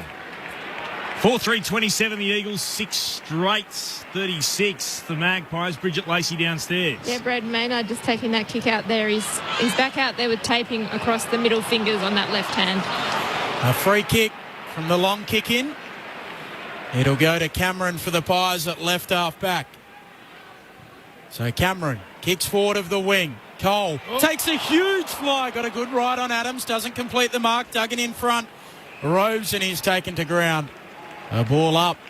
Got upstairs there. Kid, Tommy Cole. Tom Cole. Landed heavy too. Allen and Cameron in the ruck. Neither a decisive tap. Kelly gets it out, but the Pies get it. Adams, Treloar onto Noble. Kicks them towards half forward. Waterman underneath the floating ball. He's able to control it and take the mark. As Archie spreading towards the southern wing. And he marks on his chest just backward of the logo for the Eagles. Archie heads out to Ryan. Maynard got in front of him. Won the ball to ground. Eagles thought Ryan was impeded. They go again. Stevenson's able to mop it up for Collingwood. Kicks around the body. Backing back. Waterman did well to mark on the logo. On the southern wing. A kick misses its target. He's trying to find Redden. Bounces the way through towards Collingwood's Adams. Then to Treloar. Hand passes forward to Myercheck. He'll pop it up into the air. Collingwood should mark, and they will. Underneath it, no, not paid. Thomas got knocked away from him. Gathering at Elliott, the hand pass turns over. Getting it away, Archie, and then to Duggan. He kicks towards the outer wing. Marked out there by Allen. That was interesting. Have to go back and see a replay on that for a moment as it kicked inboard short to Duggan. Moved again through the Eagles. That's to Redden. Redden paused for a moment, then went short once more to Gaff. Gaff will kick up into the air. Kelly underneath it. He marks it left half forward, a metre in from the boundary. Collingwood's lead remains 9 points over the West Coast Eagles as Kelly will set it deep into attack. Front position, left forward pocket. Darling can't mark. It's off hands and over for a boundary. Throwing. About 20 out from the Eagles' goal. Now, I felt sure Thomas had enough of the football to be awarded the mark. Does anyone disagree? Was there something else I've missed? I thought it was a certain mark. Ball spilled down. Hoskin Elliott got it away to Maynard for Collingwood. Kicks across the face of goal. Noble took it, got tackled by Petricelli, just got the hand pass out to Main. Gathered hard up against the boundary, forced to go back by hand again, and then it's taken over the boundary line, and that won't be anything other than a throw-in despite the protestations as it was come across from Madgen, who thought he might have been thrown into the turf. Collingwood's leads 9 points, 21 gone in the second. Both rucks starting a long way back. They sprint towards the fall of the ball. Cameron taps it down. Treloar gets a handball to Adams. Handball to Main. At half back here, the Pies. Treloar clears with a snap. She drops the mark. Noble roves. Now Thomas for the Pies. And it all opens up. Hoskin Elliott marks. He has Stevenson breaking. He marks on the fly. Takes a bounce. Runs inside 50. Shoots on goal. And misses. Just away to the right. It was good build-up from the Pies, but their first blemish of the night comes at the 22nd minute mark of the second term. 6-1-37 plays 4-3-27, the Pies lead. So the kick from Hearn is long towards left half back. It's marked there by Shepherd. Shepherd hard up against the boundary with the inboard kick. He finds Sheed. Marking with the 50s painted on the ground, the Eagles' defensive 50. Sheed on a little bit of a run. Will kick down the southern wing. Front position, Kennedy can't mark, spills to ground. Roughhead's now got it, gives it to Stevenson in the long sleeves for Collingwood. Kick bounces its way towards right half forward. Cox trying to win it down for the Magpies. It's back there for Sheed and then gives it to Barris, back to Sheed. Eagles through hands. They find their way to Shepherd. Kicks back towards the southern wing and leaping up in the air, marking is Allen. He wanted someone to come towards him. No one did, so he pauses his players stream forward. Natanui all on his own. Takes an uncontested mark. Hands it back to Allen. Kicks to Gaff, who marks up against Treloar. Treloar knocked it out of his grasp. Wasn't much there. Umpire says play on. Gaff puts it inside forward. 50. Marking. Darling against Maynard. He's in line with the left-hand goalpost. Darling will go back and shoot from 35 out.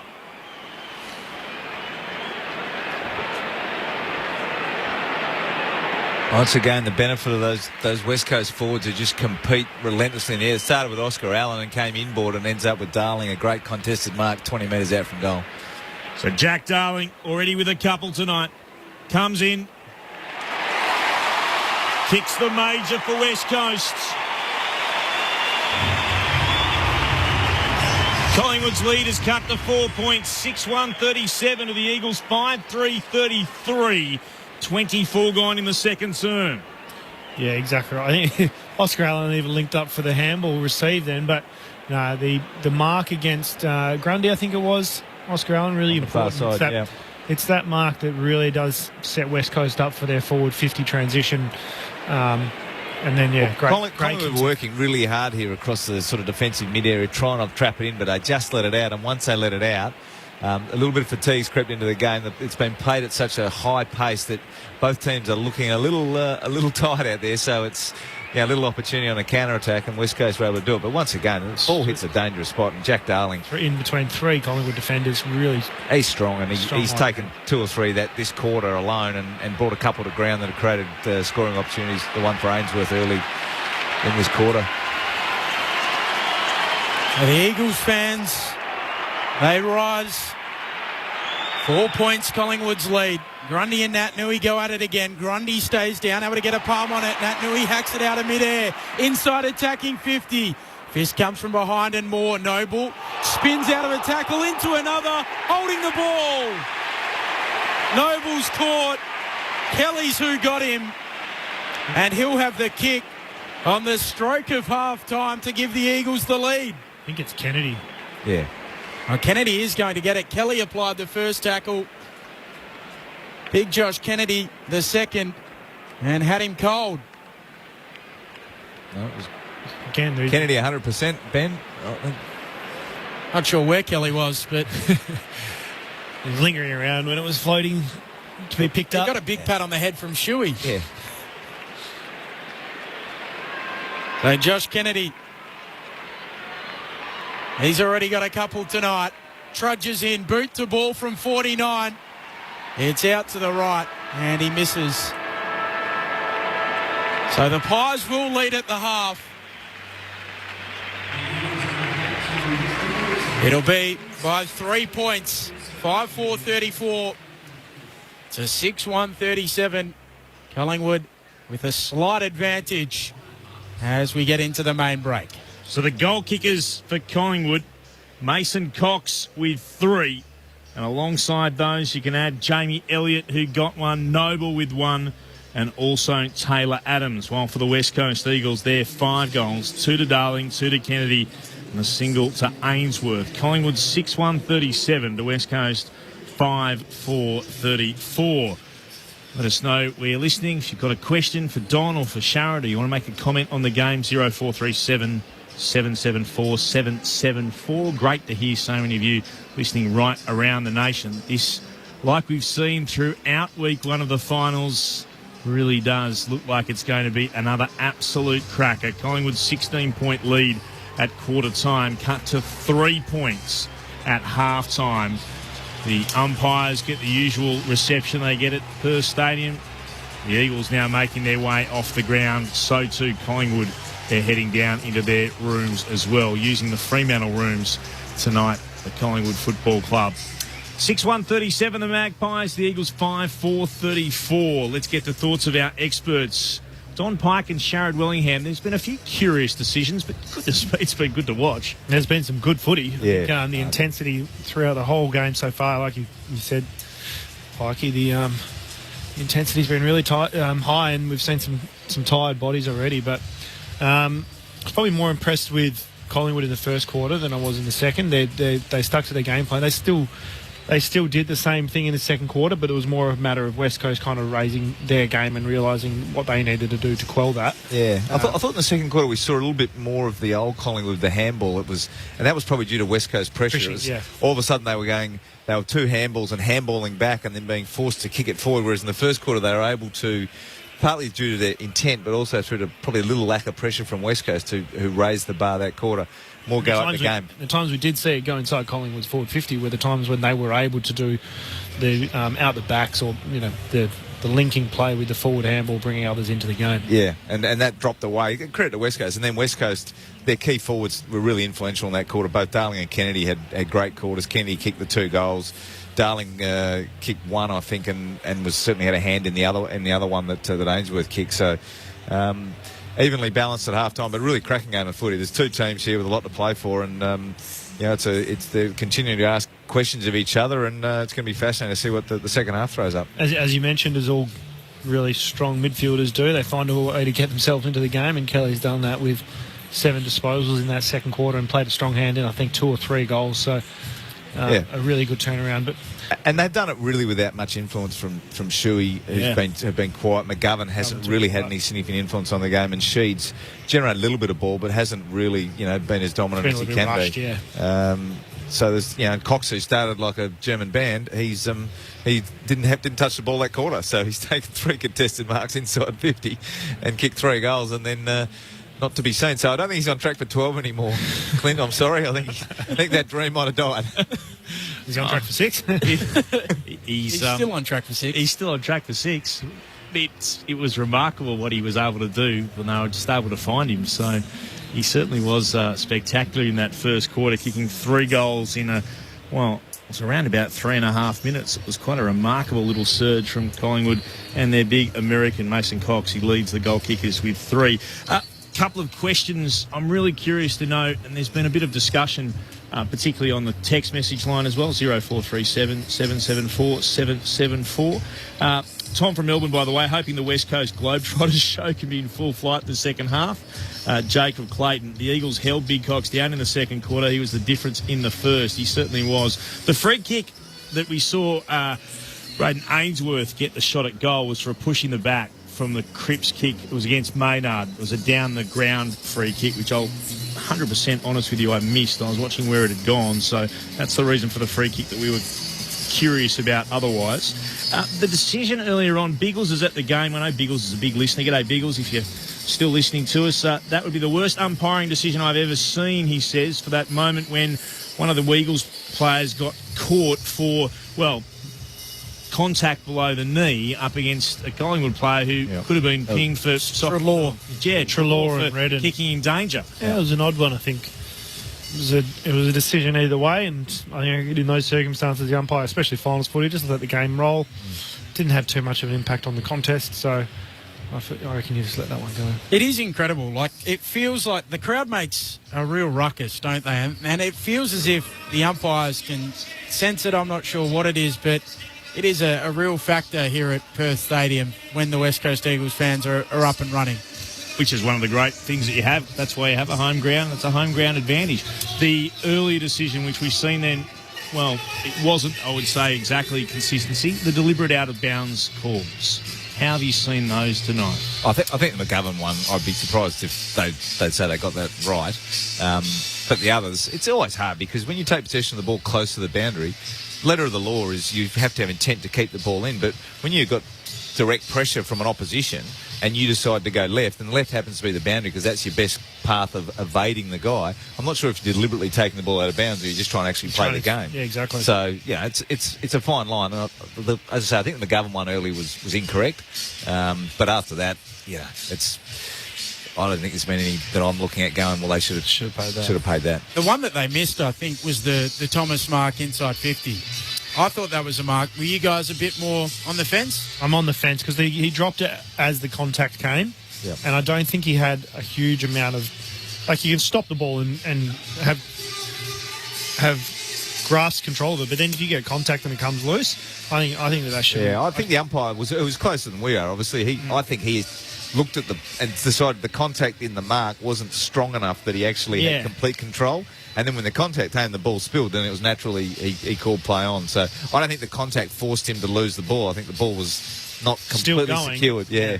And McGovern in that case, he was fantastic. He pressed that. Then he also flushed the tackle on Elliott to force the turnover, which was looking like a certain Collingwood goal. So the margins here are so fine that, not only the actual score margin, but you can just see little components of little bits of play, and that's what the second half's going to be about. Those who step up and are most efficient, can execute their fundamentals well and take those opportunities, will put scoreboard pressure on. That's what it's all about in finals. You've got to be able to...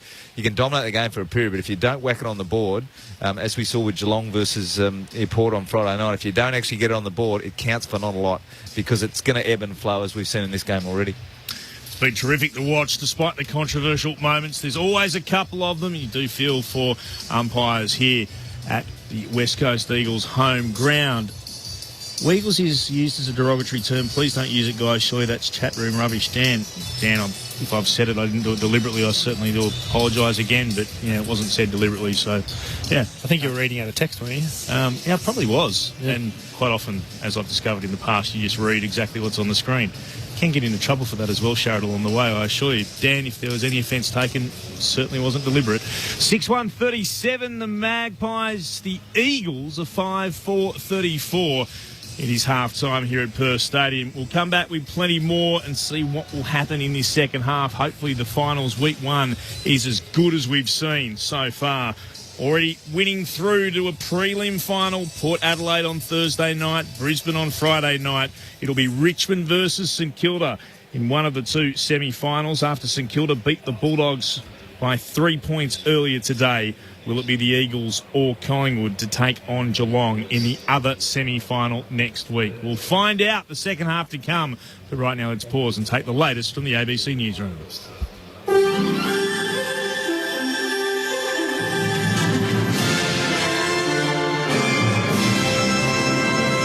ABC News with Satyam Weinstein. Conflicting accounts are emerging of the condition of US President Donald Trump, who's being treated for COVID-19 at a military hospital outside of Washington, D.C. Larry Buttrose reports. Initially, the administration said Mr Trump and his wife Melania would stay at the White House following their diagnosis. But less than a day later, Mr Trump was transferred by helicopter to the Walter Reed National Military Medical Centre, and doctors have administered him with the antiviral remdesivir and what's being called an experimental antibody cocktail. While the White House has continued to describe his symptoms as mild, US network CNN is reporting a Trump advisor says the situation is serious. CNN's chief White House correspondent Jim Acosta has tweeted the president is very tired and having trouble breathing. The US president has shared an update about his health from the military hospital where he's been admitted. In a post on Twitter, Donald Trump writes, "Going well, I think. Love you all and love." The Department of Defence is denying the Queensland government had been misled about the deployment of troops in Western Australia. Jake Kiernan reports. In a statement to the ABC, the Department of Defence has confirmed troops going interstate to assist with hotel quarantine are not the same as the personnel who were pulled from the Queensland border. The department says troops were helping with hotel quarantine in several states, including Queensland, so more Australians could return home from overseas. It comes after the state's Deputy Premier Stephen Miles criticised the federal government of lying. Mr Miles claims he was told they were withdrawn in order to prepare for the disaster season. The ADF says it is prioritising its resources toward urgent national priorities, such as support for mandatory COVID-19 quarantine arrangements and preparations for the high-risk weather season. Victoria Police are stepping up patrols at beaches after large crowds gathered on the St Kilda foreshore flouting coronavirus restrictions. Premier Daniel Andrews blasted the beachgoers, saying not wearing masks or socially distancing puts people's lives at risk. The City of Port Phillip also warned it will close St Kilda Beach if people continue to break the law. Victoria's Chief Health Officer Brett Sutton says the rules are important and must be followed for the well-being of all Victorians. They're not easy. It's been a very, very long haul. Many people are fatigued by it. But if the numbers today and the numbers in recent days aren't proof positive that they're exactly the things that have gotten us to this point, I don't know what is. New South Wales Police says Strike Force Irabella will investigate serious allegations against a former South Sydney Rabbitohs player. Alison Shaw with the details. The police's organised crime unit has set up a strike force following claims of domestic violence and drug use by Sam Burgess, published in the Australian newspaper. Rabbitohs head coach Wayne Bennett says he first heard the claims in the last 24 hours. Right now, I'm not going to respond to allegations. I'm sure the club's not, and I'm sure the NRL aren't. Sam Burgess has denied all allegations. The State Emergency Service says it may be a few days before a dam at Torquay on Victoria's Surf Coast will be safe enough for nearby residents to return to their homes. About 150 people were evacuated from their homes on Pintail Drive overnight because of fears a 180 megalitre dam on a neighbouring private property may burst. Authorities are slowly pumping water out of the dam. Resident Daniel Moore says he noticed water pooling in his backyard and called emergency services. We've only been here for a year and a bit, so yeah, we are worried. But said fingers crossed it was just backyard damage rather than stuff that got into the slab and the foundation and everything else. Residents near Cooktown are being urged to leave immediately as Queensland Fire and Emergency Services battles a bushfire in the state's far north. The bushfire is travelling on both sides of Oakey Creek Road and is expected to impact multiple properties in the surrounding area. Authorities say the large uncontrolled fire is also burning in the vicinity of Ironwood Avenue. Emergency services are urging residents who are not in the area to stay away as conditions are too dangerous. And Germany's foreign minister says the EU must impose sanctions on Russia following the near-fatal poisoning of Kremlin critic Alexei Navalny. Mr. Navalny is still recovering in Berlin following his poisoning with the suspected Novichok nerve agent during a visit to Siberia. The German minister says sanctions must always be targeted. You're up to date with the latest from ABC News. Get the latest news Anytime and anywhere. whenever you want, wherever you are. With the ABC News app.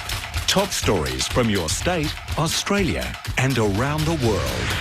Plus, get the latest breaking news with live notifications. ABC News. ABC News. ABC News. ABC News. Head to news.abc.net.au or download the ABC News app. The 2020 AFL Finals Series. On ABC Radio and on Grandstand Digital. Duggan marks for the Eagles, gives it off to Ainsworth, pokes it inside 50, Darling's on the end of it. He marks 45 out, trudges in, boot the ball from just beyond the arc. It's a good-looking kick. It goes right to the line, and the Eagles have the first of the night. Duggan back again to McGovern, who then steps under pressure from Pendlebury over the boundary line, and they have called it deliberate. Well, he didn't have anything else to do. That's what he was trying to get away with, and the kick is inbound, and Cox goes up, and he marks right in front of goal. Mason Cox in front. He kicks the goal for Collingwood. Hoskin Elliott, who marks close to the boundary line at left half forward, right on the arc of 50. He looks inside a congested 50. So he'll kick. Cox again is a man mountain, and he's able to drag it in. At left full forward. Looking to kick back-to-back goals for the Magpies. He does just that. So Treloar 50-50 for mine, but alongside the centre circles, kicks towards Cox again. He's got it once more. Comes in, gun barrel straight. Mason Cox has kicked 3 goals in the first term. So Nat Nui and Grundy again. Grundy palms it down. Kelly comes out of the middle for the Eagles. Kicks towards full forward. Kennedy on the lead. He marks out in front for a dream start in this second term. Josh Kennedy hands it to the Eagles. To Archie, runs through the centre circles, just gets the kick away, almost run down, but he's able to find Ryan who marks. And Liam Ryan, he's about 70 from goal, kicks high towards full forward, Darling underneath it, couldn't mark, got the hand pass away though, it's spilled to Ainsworth who snaps and goes. Nat Nui flicks it down, goal side, Shuey driven into the turf in a strong tackle, eventually it comes out to Nat Nui, free kick holding the ball. So Jamie Elliott, a very slow and deliberate approach, and he goes whack. The 2020 AFL Finals Series. On ABC Radio and on Grandstand Digital. The Eagles making their way back out onto the ground. Collingwood have been out for a couple of minutes now, warming up to the right of our broadcast position. Half time in the final, if you know what I mean, of week 1 of the final series, and Collingwood lead by 3 points, 61-37 to West Coast, 5-4-34. Bruce of Elmhurst, has made me laugh. Collywobbles versus Weagles. We knew who you were talking about. Go Tigers. Thanks, Bruce. Apologies, Dan. It was funny. How's the atmosphere with the Eagles supporters? It is electric, as it always is. They are so loud for their home team, and we know it's always discussed. The great line from Alan Richardson of St Kilda, the noise of affirmation, but it is just so good to be at a venue with crowds. And again, sympathies. I don't say that to rub it in to our Victorian listeners. Huge sympathy and empathy for what everyone is going through in Victoria. Hopefully the crowds are back at the MCG and the Docklands very, very soon. It's been just incredible to see crowds again this weekend. Big crowd at the Gabba, great crowd at Adelaide Oval, big crowd again tonight. Hopefully it continues throughout the final series.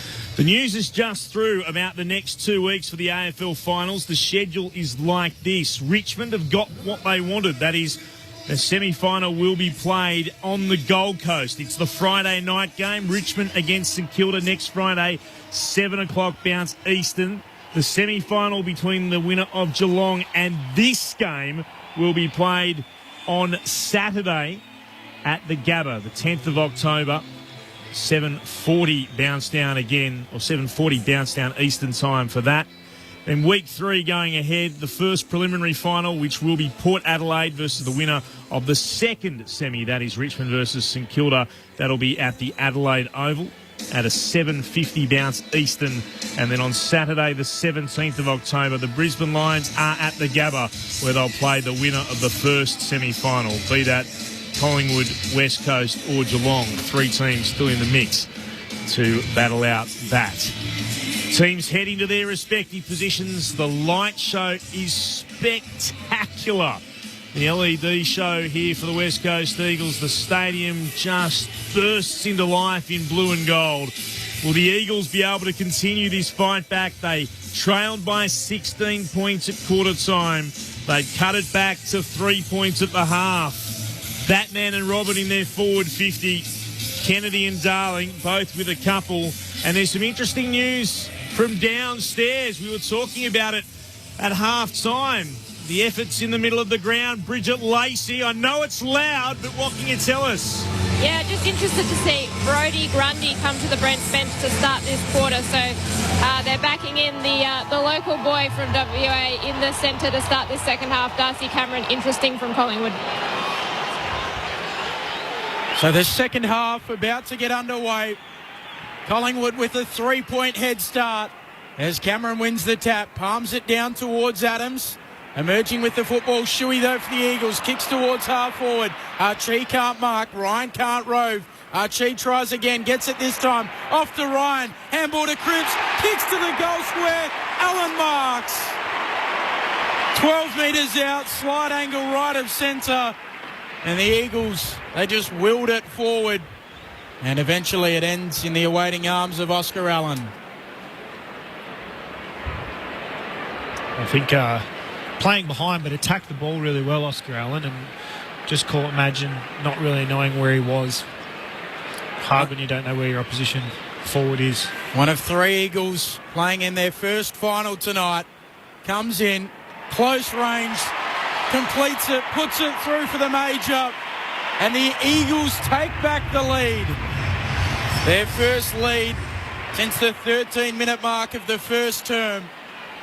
They move along to 6-4-40, Collingwood 6-1-37. 1 minute into this second half, Grandstand AFL. Don Pike, the dual Eagles premiership player, and Sharad Wellingham, the Pies premiership player, and an Eagle.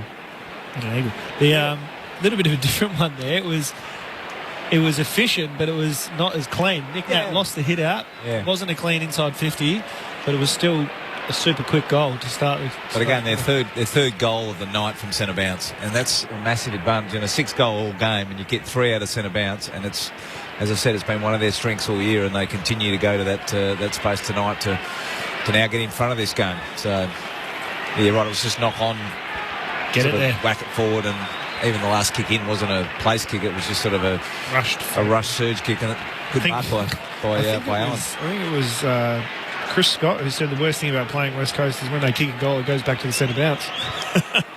Well, it's Cameron again, as the bounce isn't great. It'll be brought back to face Natanui. Thrown aloft. It's interesting why Grundy's not starting the quarter. It's an unusual move. One down by Natanui, who goes after it himself, and then stolen away, though, by Elliott. Spun away from Natanui. And then Elliott kicks towards left half forward. The ball bounces, trying to get onto it. Dacos tapped it along the line. It goes over the boundary line. He got bumped after he tapped the ball along Dacos. And De Goey couldn't get there quickly enough to keep it in. It's 60 out from Collingwood's goal. They're heading to the right of our broadcast position in this, the third term. That's the city end of Perth Stadium.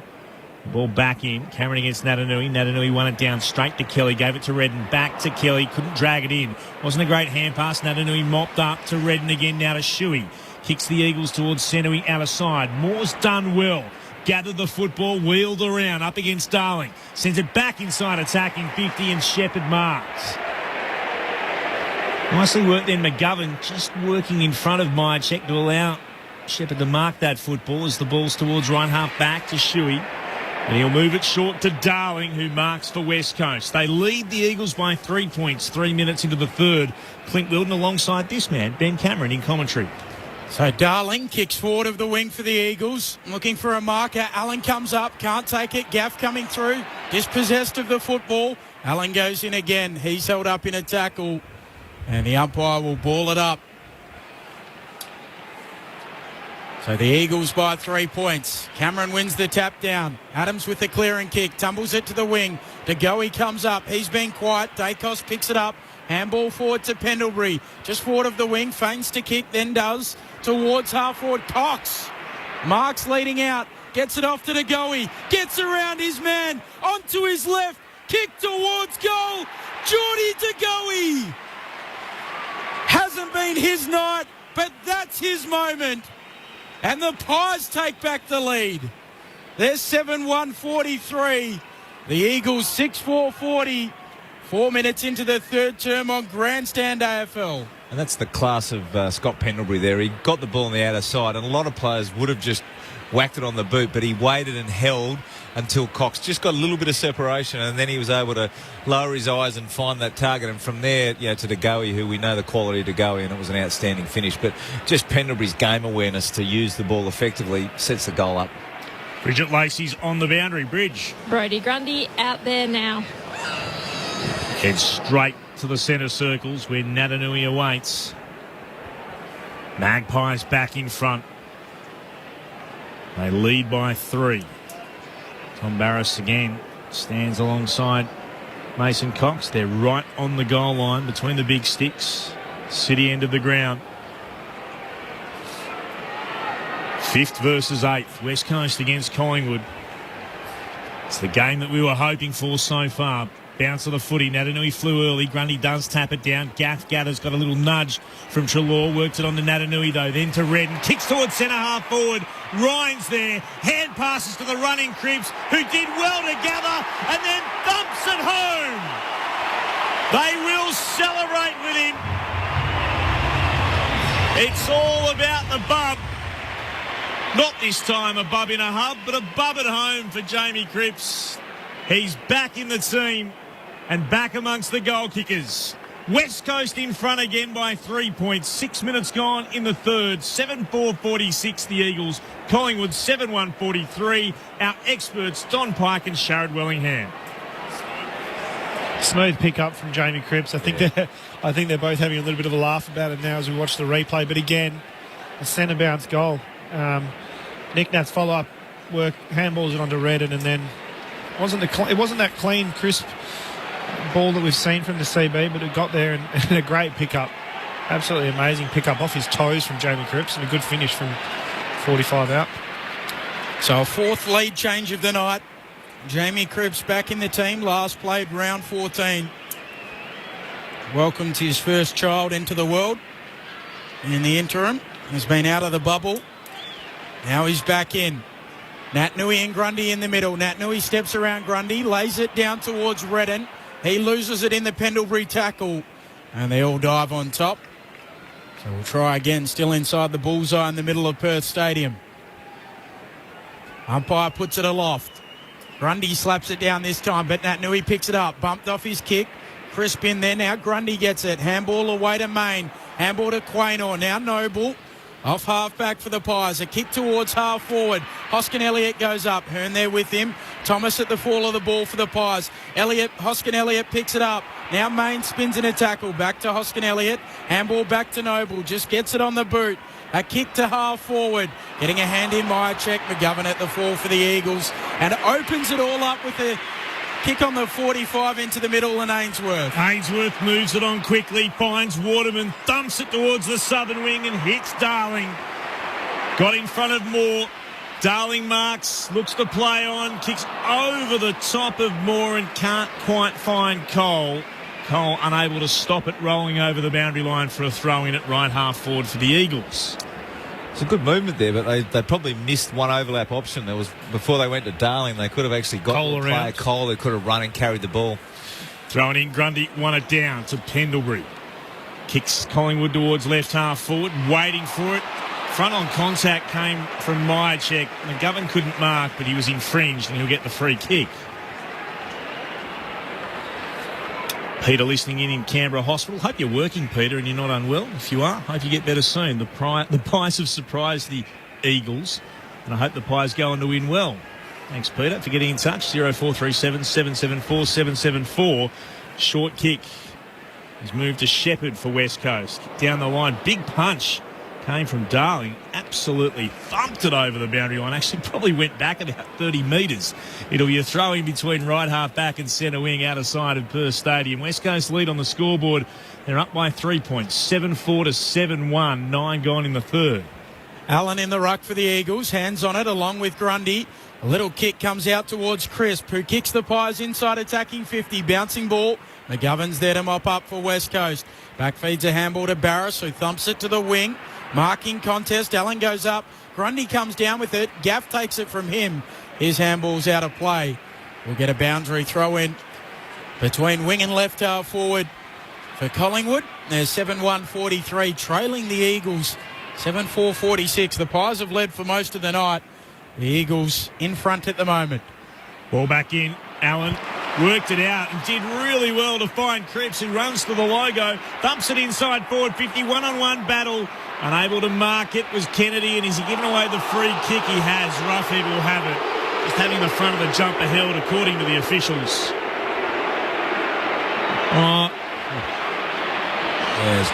Yes, just as he came to ground, Kennedy was still holding on. Certainly they were both involved for a little bit. Roughhead's kick towards the outer wing.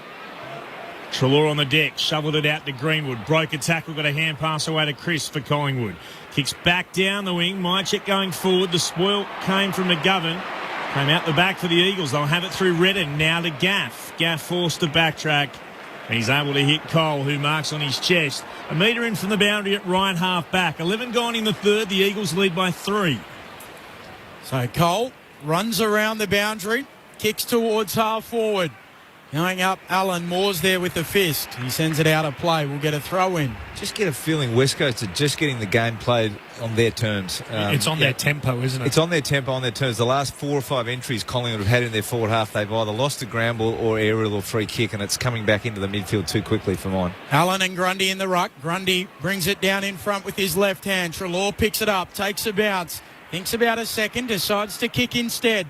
Towards half forward. Cox is there. He's bracketed by a couple of Eagles. Comes down to Thomas. Sweeps a handball to Hoskin Elliott. 2 fumbles. Eventually gathers. Snaps and misses. Should have done better. I know it's easy from here, but a couple of fumbles made it more difficult than it needed to be. And eventually he hooked it too far. So 2 points the Eagles lead.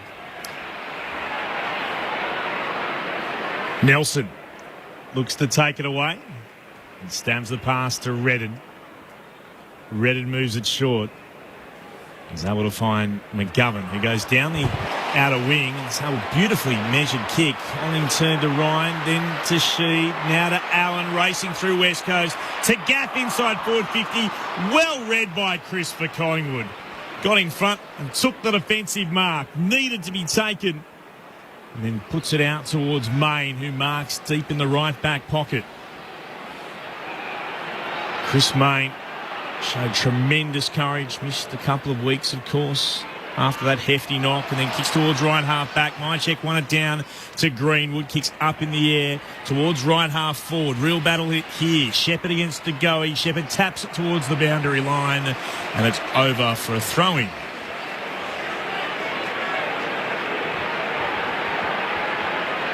West Coast by 2. Just looks like West Coast is starting to outnumber them a bit at the contest as well. So the work rate's going to be the challenge now for Collingwood.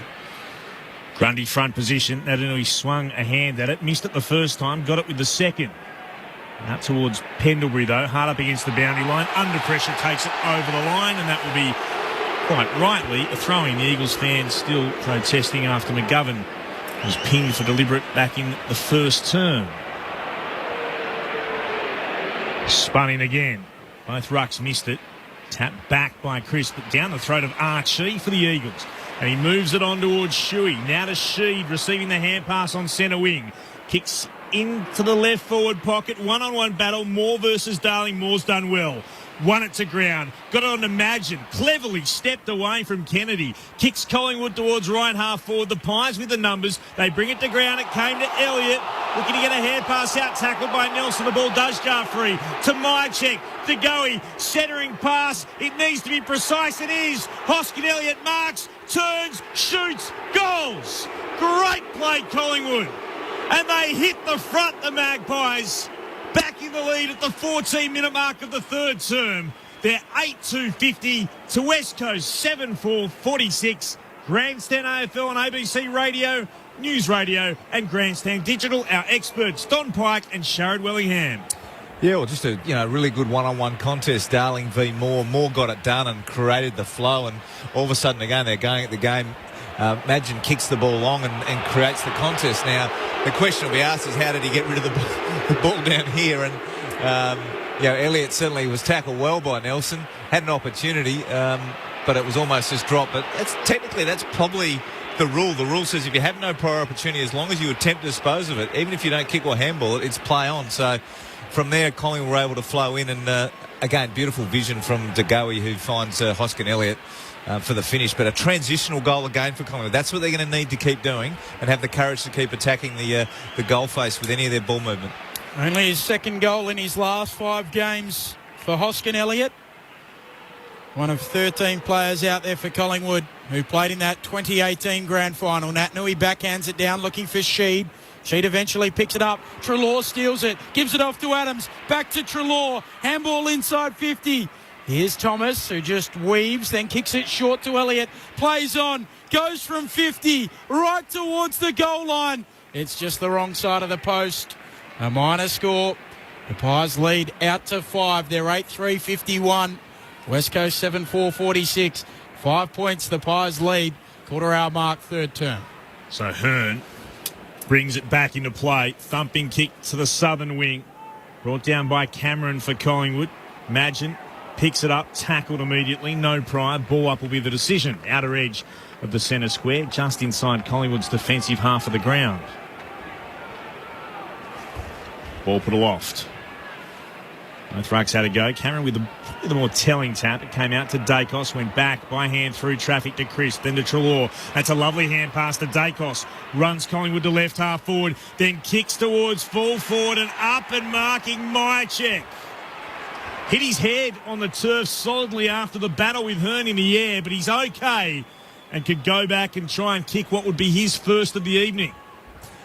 And that's what we've been talking about, Shara. The stoppage there in the midfield and the Collingwood's ability to handball into the space they're creating with their forwards just sitting back. Depth, yeah. is allowing them to get deep entries, but they're just getting that, again, winning that initial possession at the stoppage and then using their hands, but in a forward movement is really asking questions of the West Coast defence. So Myercheck from point blank range. He kicks another one for Collingwood. They've gone with back-to-back majors. And they put their lead out to 11 points. The Magpies 9-3-57. West Coast 7-4-46. 16 and a bit gone in the third. Grandstand AFL from Perth Stadium.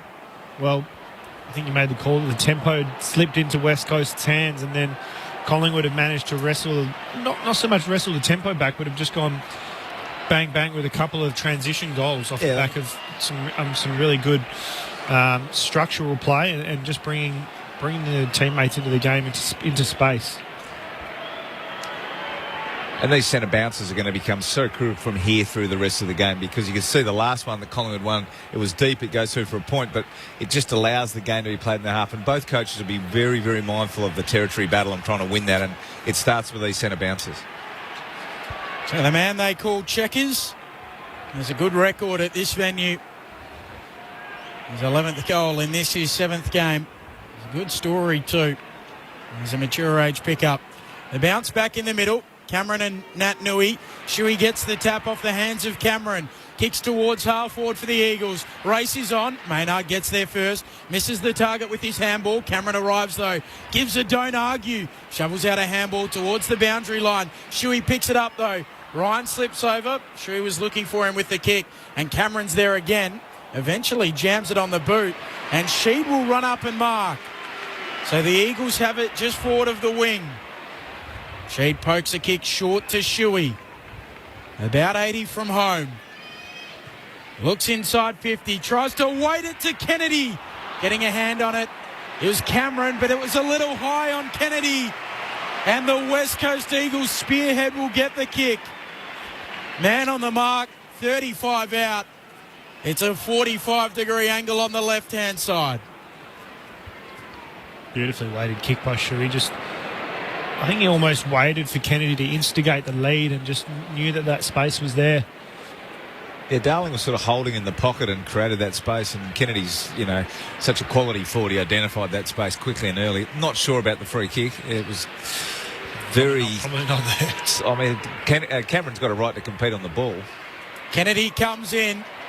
Sends it on its way and hits the post. About 3/4 of the way up.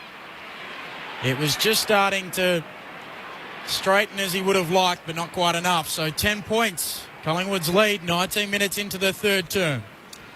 Quaynor, beyond defensive 50. Natanui flies! And a big mark. That's a ripping grab from Natanui, former Mark of the Year winner. Won't pick that up this year, but nevertheless, great grab over Cameron. Kicks back. Ryan full again. Couldn't get hands to it this time. Big pack in the left forward pocket. Comes out to Gaff. Now to Darling. He'll snap around the body. He'll miss narrowly. It was to the left-hand side from the left forward pocket. 9 points the margin. 9-3-57 Collingwood. West Coast 7-6-48. 19 gone in the third. So Darcy Moore to take the kick in. He goes up the middle towards Cameron, who launches and marks. Gives it off quickly by hands to Adam. Adams kicks to half forward. Bouncing ball. Cox applies the tackle on call. Ball jars free. Or does it? It's still stuck underneath them. And the umpire wants to throw it aloft. Mason Cox with a bit of afters with Liam Duggan. Bit of a height and weight difference. 3 or 4 classes maybe. That's right. The umpire puts it up. Grundy roves it. Handball back to Noble. Just gets it on the boot. Kicks the Pies to centre half forward. Big fist from Ainsworth. Adams able to knock it down towards Main. Handball to Treloar. Spiral towards full forward. McGovern goes to ground. It bounces off his back. Duggan's tackled. Eventually gets a handball away. Sheet arrives. Handball to McGovern. Handball to Cole, and the Eagles clear. Only as far as Quaynor, though, has it at left half forward for Collingwood. Puts it back inside forward 50. Big pack up. Ryan's at the drop. Got a hand pass away. Duggan. Then to Hearn. Beyond defensive 50 for West Coast. Almost a magical fly. Wow, Archie. One day he'll bring down an absolute screamer. Spilled out to Quaynor. Back to Maynard. Puts Collingwood back inside forward 50 in the right back pocket. Hearn marks defensively for West Coast. He'll calm things down for the Eagles as we close in on 3/4 time. He'll move it short. It'll be marked by Gaff right up against the boundary at right half back. So Gaff, he'll decide to kick towards the wing. Moore comes up and takes a nice mark. The All-Australian defender bites off a kick into the middle. Finds Hoskin Elliott, who marks. Chips it short to DeGoey. Just forward of the logo. He's side up by 9 points. 22 minutes into this third term. DeGoey drives it long towards full forward. McGovern with a big fist. Comes down to Treloar. Snaps on goal. And misses away to the left-hand side. Really unfortunate there. West Coast have done a really good job of getting back defensively and clogged up all that space on the narrow side, and the spoil just went that side to 3 Collingwood players. Close to 25 metres straight to Collingwood. It was like, yeah. Hearn decides to go himself and then stabs a pass. Beautiful kick. Low, flat, hard to Shuey. Moves it beyond defensive 50 and Sheed marks right half back for West Coast. He's got options behind him. He'll go right to fullback again to Hearn. He'll come out towards Waters. Had to run a long way to mark at left half back for the Eagles. Lost his footing after he marked the football and then goes to fullback again. So West Coast went right. They come back into the middle to Hearn. Goes up the corridor to McGovern. Gets plenty of advice to go to Duggan, who marks in the right back pocket. We were a moment ago. They now probe out to the right-hand side to Shepherd. Here's a chance. There's a player on all on his own, Gaff, and he marks on centre wing. Puts the bright yellow boots in motion, runs around and then kicks towards right half forward. Darling in front, almost a strong grab. He'll get a second go at it as well. Gets tackled by Grundy, slung around, 360 holding the ball. Could not break the Grundy tackle, and he's got it for the Magpies at left half back. They lead on the scoreboard by 10 points, 24 gone in the third. So Grundy retreats to Maynard, who kicks to the defensive goal square, and Noble for the Pies. He kicks to Madgen in the back pocket, who runs to the defensive arc, pinpoints Stevenson. A little double grab before he completes the mark. Comes inboard short to Quaynor, got the right sock up, a shin guard after that horrific injury. Kicks back inside his defensive 50 to Maynard, who flares it out to the southern wing where Main marks. He wants to just chip it back to Darcy Moore, and the Pies just taking a little bit of sting out of it as we approach three-quarter time. They lead by 10 points. He goes short to Noble. Just backward of the logo, southern side. The winner will take on Geelong next week. As Noble kicks to a contest at half forward here for the Pies. Comes down in front. Kelly, handball to Shuey. Stolen by Pendlebury. Gets a handball away to Treloar. Then off to Cox. Loops a handball over the top. Cole comes out. Nelson's back there. Handball to Hearn. And the Eagles should be able to repel through Shepherd. Just beyond defensive 50. Scooped up now for West Coast by Kelly. Kicks towards the outer wing. Moore spoiled at the ground. Noble out after it. Can't stop it going over the boundary. On centre wing, southern side of Perth Stadium. Just seconds to go until the final change. Collingwood lead by 10. Season over for the losers. Natanui got the tap down to Kelly. Got tackled. Spilled out towards Grundy. Hand pass back into traffic. It's not coming out of there. Natanui just wrapped up a pie. My suspicion is it's Pendlebury amongst all of that. It is. He emerges after Natanui climbed up off him. Thrown up into the air again. Grundy with the tap, but down the throat of Redden as the siren sounds. The three-quarter time. And a fantastic final term sits ahead of us, because Collingwood lead by 10 points against the home side, the West Coast Eagles. 9-4-58, the Magpies. The Eagles 7-6-48. The goal kickers for Collingwood. Mason Cox has got 3, and then singles to Myercheck, Hoskin Elliott, Adams, Jamie Elliott, and Jordan De Goey. While for West Coast, their goals 2 to Darling, 2 to Kennedy, singles to Ainsworth, to Cripps and Allen. Collingwood, they led by 16 points at quarter time, had that margin cut to 3 points at half time, and lead by 10 at three-quarter time. Wherever you're listening on ABC Radio, on News Radio, and on Grandstand Digital, this is Grandstand AFL. Everyone was looking for Nicola Gobbo, the woman who became known as Lawyer X. The woman at the centre of Victoria's biggest legal scandal.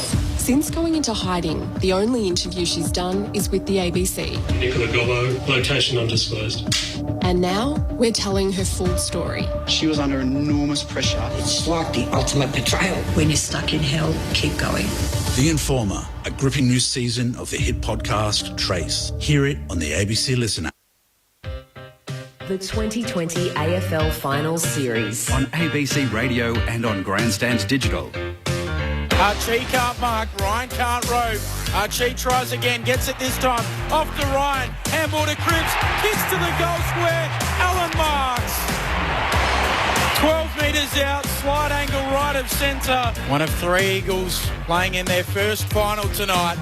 Comes in, close range, completes it, puts it through for the major. The Goey comes up, he's been quiet, Dacos picks it up, handball forward to Pendlebury, just forward of the wing, feints to kick, then does, towards half forward, Cox.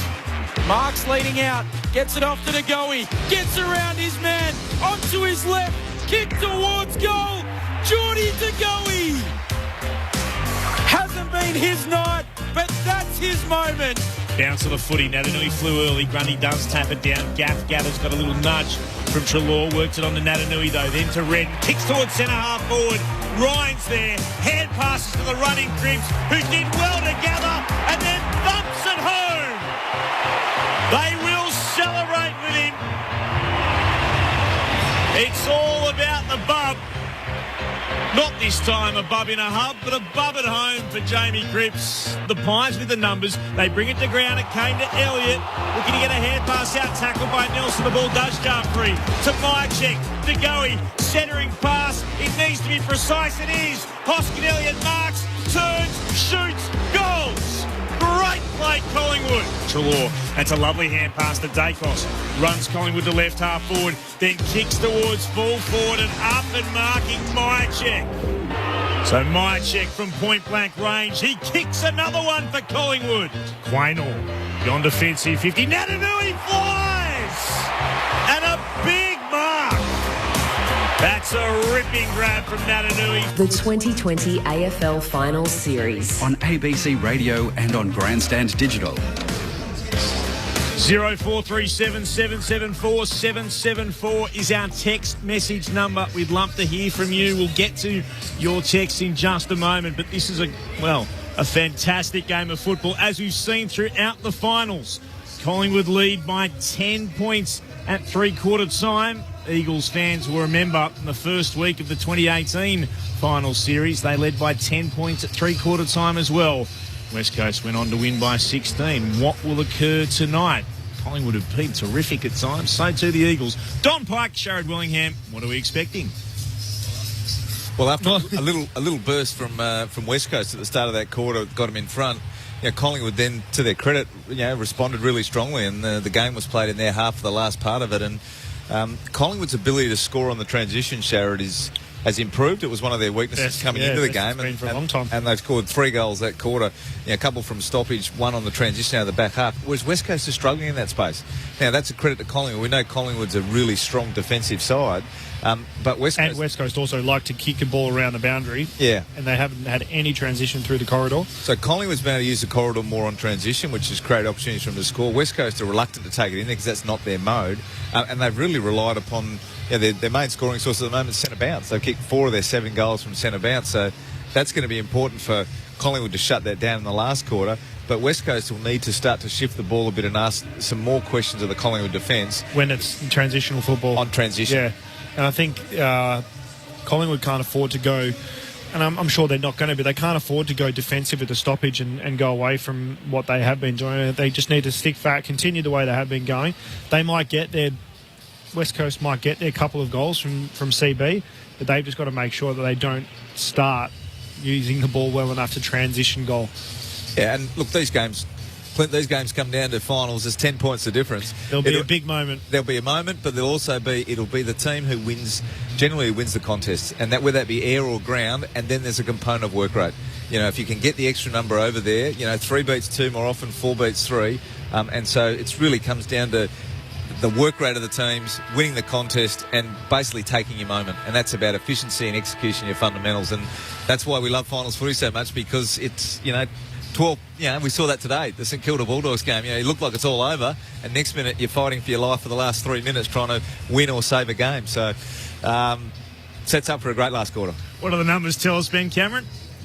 So to three-quarter time, the West Coast Eagles with 226 disposals, Collingwood 210. Kicking efficiency, 72%, West Coast 66. Collingwood contested possessions, +2. The Pies, the clearances, the Eagles, +1. Inside 50s, Collingwood 33, the West Coast Eagles 25. Leading ball winners on the ground, Adam Treloar with 22, Taylor Adams with 15. Liam Duggan with 19 leads the Eagles, or equal leader with Andrew Gaff on 19. Collingwood leading by 10 points as we turn for home. 9-4-54. Plays 7-6-48. D says, loving the game, boys. Listening in the car as we travel home from Point Sampson in the Pilbara to Perth. Come on, the Eagles. Good you could be with us. Ferg, I enjoy these texts at finals time. G'day, team. Loving the call from Melbourne. I'm a Cats fan. I find myself supporting the Eagles tonight. I'd prefer to play them next week in Queensland, and if they win, Collingwood lose. Win-win.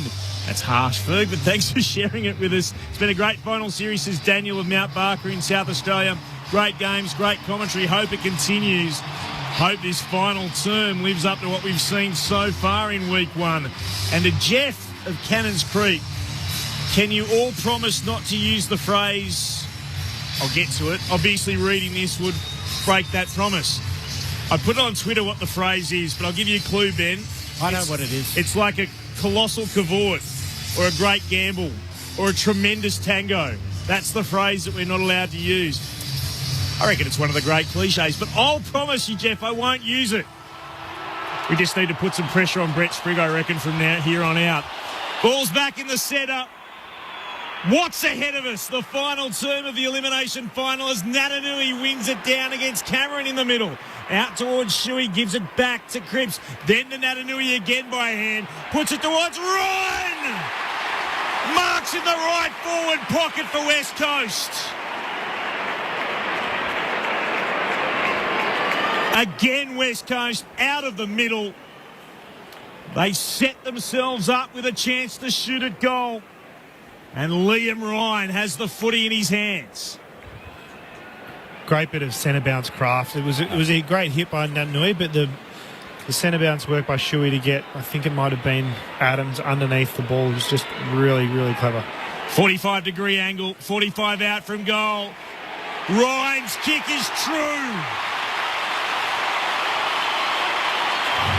The crowd roars in the west as the Eagles bring themselves back within a straight kick. Ryan's first of the night. Collingwood a 9.4.58. The Eagles 8.6.54. We've travelled less than 70 seconds into the final term. Bridget Lacey's downstairs. Interestingly, Braden Maynard, who has been Liam Ryan's opponent for much of the night, started this quarter on the bench, as did Brodie Grundy again. Interesting, the Eagles as well. Second term, third term, fourth term have kicked a goal right out of the middle. Yeah, and it's, as we said all night, that's one of their strengths. And you're right, Shaz. I mean, Shuey knew where the ball was going. He basically sold Adams to come in underneath, and he spun out on him and then had a lot of space to work in. And again, another CB goal to West Coast. So, yeah, again, Grundy starting off is an interesting one.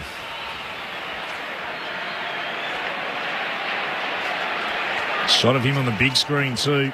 Down on the bench. Back in the middle. The umpire lays it down. Natanui flicks it down towards Shuey, who paddles it onto Sheed. He kicks a high ball to half forward. They camp underneath it. Main can't mark. Bouncing ball. Crisp just paddles towards the boundary. Gets a handball away. It's knocked down and will get a throw in between wing and right half forward for the Eagles. So Collingwood lead by 4 points. 2.5 minutes into the final term. Cameron comes from behind Natanui. Gets hands to it. Kelly swings through. Gathers. Handball away to Cripps. He puts a spiral into the forward pocket. They chase after it. Allen can't gather. Noble. He's taken down in a tackle. Trying to get rid of it. They're on top of him. The umpire says it's held in. We'll get a stoppage. 25 out in the left forward pocket for the Eagles. Ball thrown aloft. One down by Cameron. Straight to Cripps. Snaps around the body. Almost incredible. But just misses to the left-hand side. A minor score. Pies lead is 3 points. 3 gone in the fourth. What we've seen in recent weeks is the West Coast leaders really step up in these close games. We'll see what happens here. So Moore drives it long out towards the southern wing. Dacos slips over. That allows Cripps to go and get it. Handball to Gaff. He kicks a high ball into the pocket for the Eagles. Ryan a run and jump. Two Pies collide. They go to ground. Darling slaps it back in. Pendlebury's there. The game slows down as it often does when he gets it. Handball back to Adams. Kicks beyond defensive 50 for Collingwood. Natanui knocks it back towards the arc for the Eagles. Sheed, handball away. Taken by Greenwood. Has to break a tackle. Does eventually. Gets it away to Dacos, who handballs onto Stevenson. Stevenson pops the hand pass inboard again to Dacos. Then to Greenwood. Breaks one tackle. Gets away from a second. Kicks Collingwood down the outer wing, but only finds Hearn, who's able to gather and gives it back off the Gaff. Runs the true centre wing. Kicks towards left half forward. Underneath it, Cameron. Cameron was there, and he takes the mark. Nephew of great WA broadcaster Ian Cameron. Breakfast king for many years. Kicks back towards the outer side of the ground. Hoskin Elliott went up, couldn't mark, spilled out to Dacos for the Magpies. Now to Pendlebury. Throws it on the boot, heads towards right half forward, backing back Barras. Good defensive mark for West Coast. Still Collingwood lead. They're up by 3 points. 5 gone in the fourth. So Barras, left half back for the Eagles. And 3 kicked on him in the opening term. Goes long towards Ryan. Can't take the mark. Then roves it himself. retreats with the kick, back to Hearn, picks it up, handball to Sheed for the Eagles, kicks them inside attacking 50, Darling got a little sit, doesn't complete the mark, Cripps roves, off to Allen, snaps on goal and puts the Eagles back in front. His second, and the Eagles lead by 3 points. 9-7-61. They lead the Pies 9-4-58. 5.5 minutes into the final term on Grandstand AFL. Don Pike and Sherrod Wellingham. And as we've seen, Sherrod, in these moments, it's the leaders of West Coast who stand up. And previously it's been Kennedy, Darling, Ryan. There was like his contest. He was cat-like the way he sort of took it, gathered it, and fed it back, and that created the opportunity for. And again, a great contest from Darling. Darling contest, massive. Cripps has been in and around the play a few times already early in this quarter, and he's really one of those forward 50, or not just in the forward 50, but a leader across the field for them. So and they can run with such confidence because they know they're going to get a contest. They just know that Darling, Kennedy, Allen will bring the thing to ground, and they can go with free will and spirit. Dual premiership player Don Pike alongside premiership player Sherrod Wellingham. Great you could join us on ABC Radio. Final term. West Coast back in front of the Magpies. One down by Natanui. Got it to Sheed, then to Redden. Kicks West Coast towards left half forward. Ainsworth, has he given a push? He has against Noble. And he'll have it at right half back for the Magpies. The games have had closer finishes throughout week one of the finals. It was 16 points on Thursday, 15 on Friday, 3 earlier today. Could he get closer again? Kick for the Eagles. Marks, I should say, by Hearn at the Noble kick, and he's got it at left half back. Goes on a bit of a run for West Coast. Down the southern wing. He's able to hit Gaff on the chest. Leaps up and marks. And then moves it on quickly to Redden. Now to Sheed. Hand passes on to Darling in the left forward pocket. Down to Cripps. Wheels around. Spots Waterman. Great spoil Stevenson. Punched it down for the Magpies to Maynard. Now to Magin. He's at left full back. Under pressure. He'll kick it out of bounds on the full. So the Eagles will get it back. The mark will be set 70 from goal. Cole to take the kick for the Eagles. They lead by 3 points. He goes into the pocket. Kennedy unopposed. How did that happen? Kennedy all alone. He takes the mark. 3 metres in from the boundary line. 25 out, right forward pocket. It's just the West Coast forwards just working together. They're selfless in that respect, and blocks behind the ball, gives Kennedy a free run, and look at it. Looks as if he wants to snap it on his left. Arcs out, starts it out to the left, bends it back, not quite enough. A minor score. The Eagles lead by 4 points. 8 minutes into the final term. A grandstand finish on Grandstand AFL. So Moore kicks it in. Waterman waits underneath and just about marks uncontested. Main got there late. 70 from goal at right half forward. Pops it into the right forward pocket. Darling went out after it. Had 3 Collingwood players to beat. One of them's a bit sore too. It was Roughhead. Gets up. Left arm just looking a little worse for wear. Ball over the boundary line for a throw in at right full forward. Spun back into play again. Natanui got rid of Grundy. Threw it on the boot. Bounced off Magin's chest. Collingwood will look to clear. Noble got it originally from Roughhead. Umpire spots a free kick. It was Roughhead who got shoved into the back after he got the hand pass away. And he'll have it for Collingwood, who trail by 4 points. 9 gone in the fourth. Kicks to a big pack at left half back. Grundy was able to get hands to it. Shepherd tried to work it into the middle of the ground. Redden was there for the Eagles. Gave it in turn to Gaff. Kicked inside forward 50. Ryan did well to spoil it down. It came to Kennedy. Tried to kick around the body. He misses. To the left-hand side. Minor score. 9-9-63. The Eagles. 9-4-58 is Collingwood. Ryan hits a contest hard, doesn't he? Maynard with the kick in to Main at left half back. He kicks forward of the wing, or to the wing, and Grundy marks. In front of McGovern. The Eagles lead by 5 points. Collingwood backs will be enjoying this. The ball outside of their front half, or their back half for a lot. 9-0 inside 50s this quarter. They are just holding on back there. Grundy goes short to Main, who kicks the Pies to half forward. Barris leaps for the fist. Comes down to Thomas at the back. Almost got through a tackle. Gives it off to Myercheck. On his left from the pocket. Unbelievable. Floats it through. And Myercheck, he kicks his second. And puts the Pies back in front. A sixth lead change of the night. And Collingwood lead by the smallest of possible margins. A solitary point. They're 10-4-64. The Eagles 9-9-63.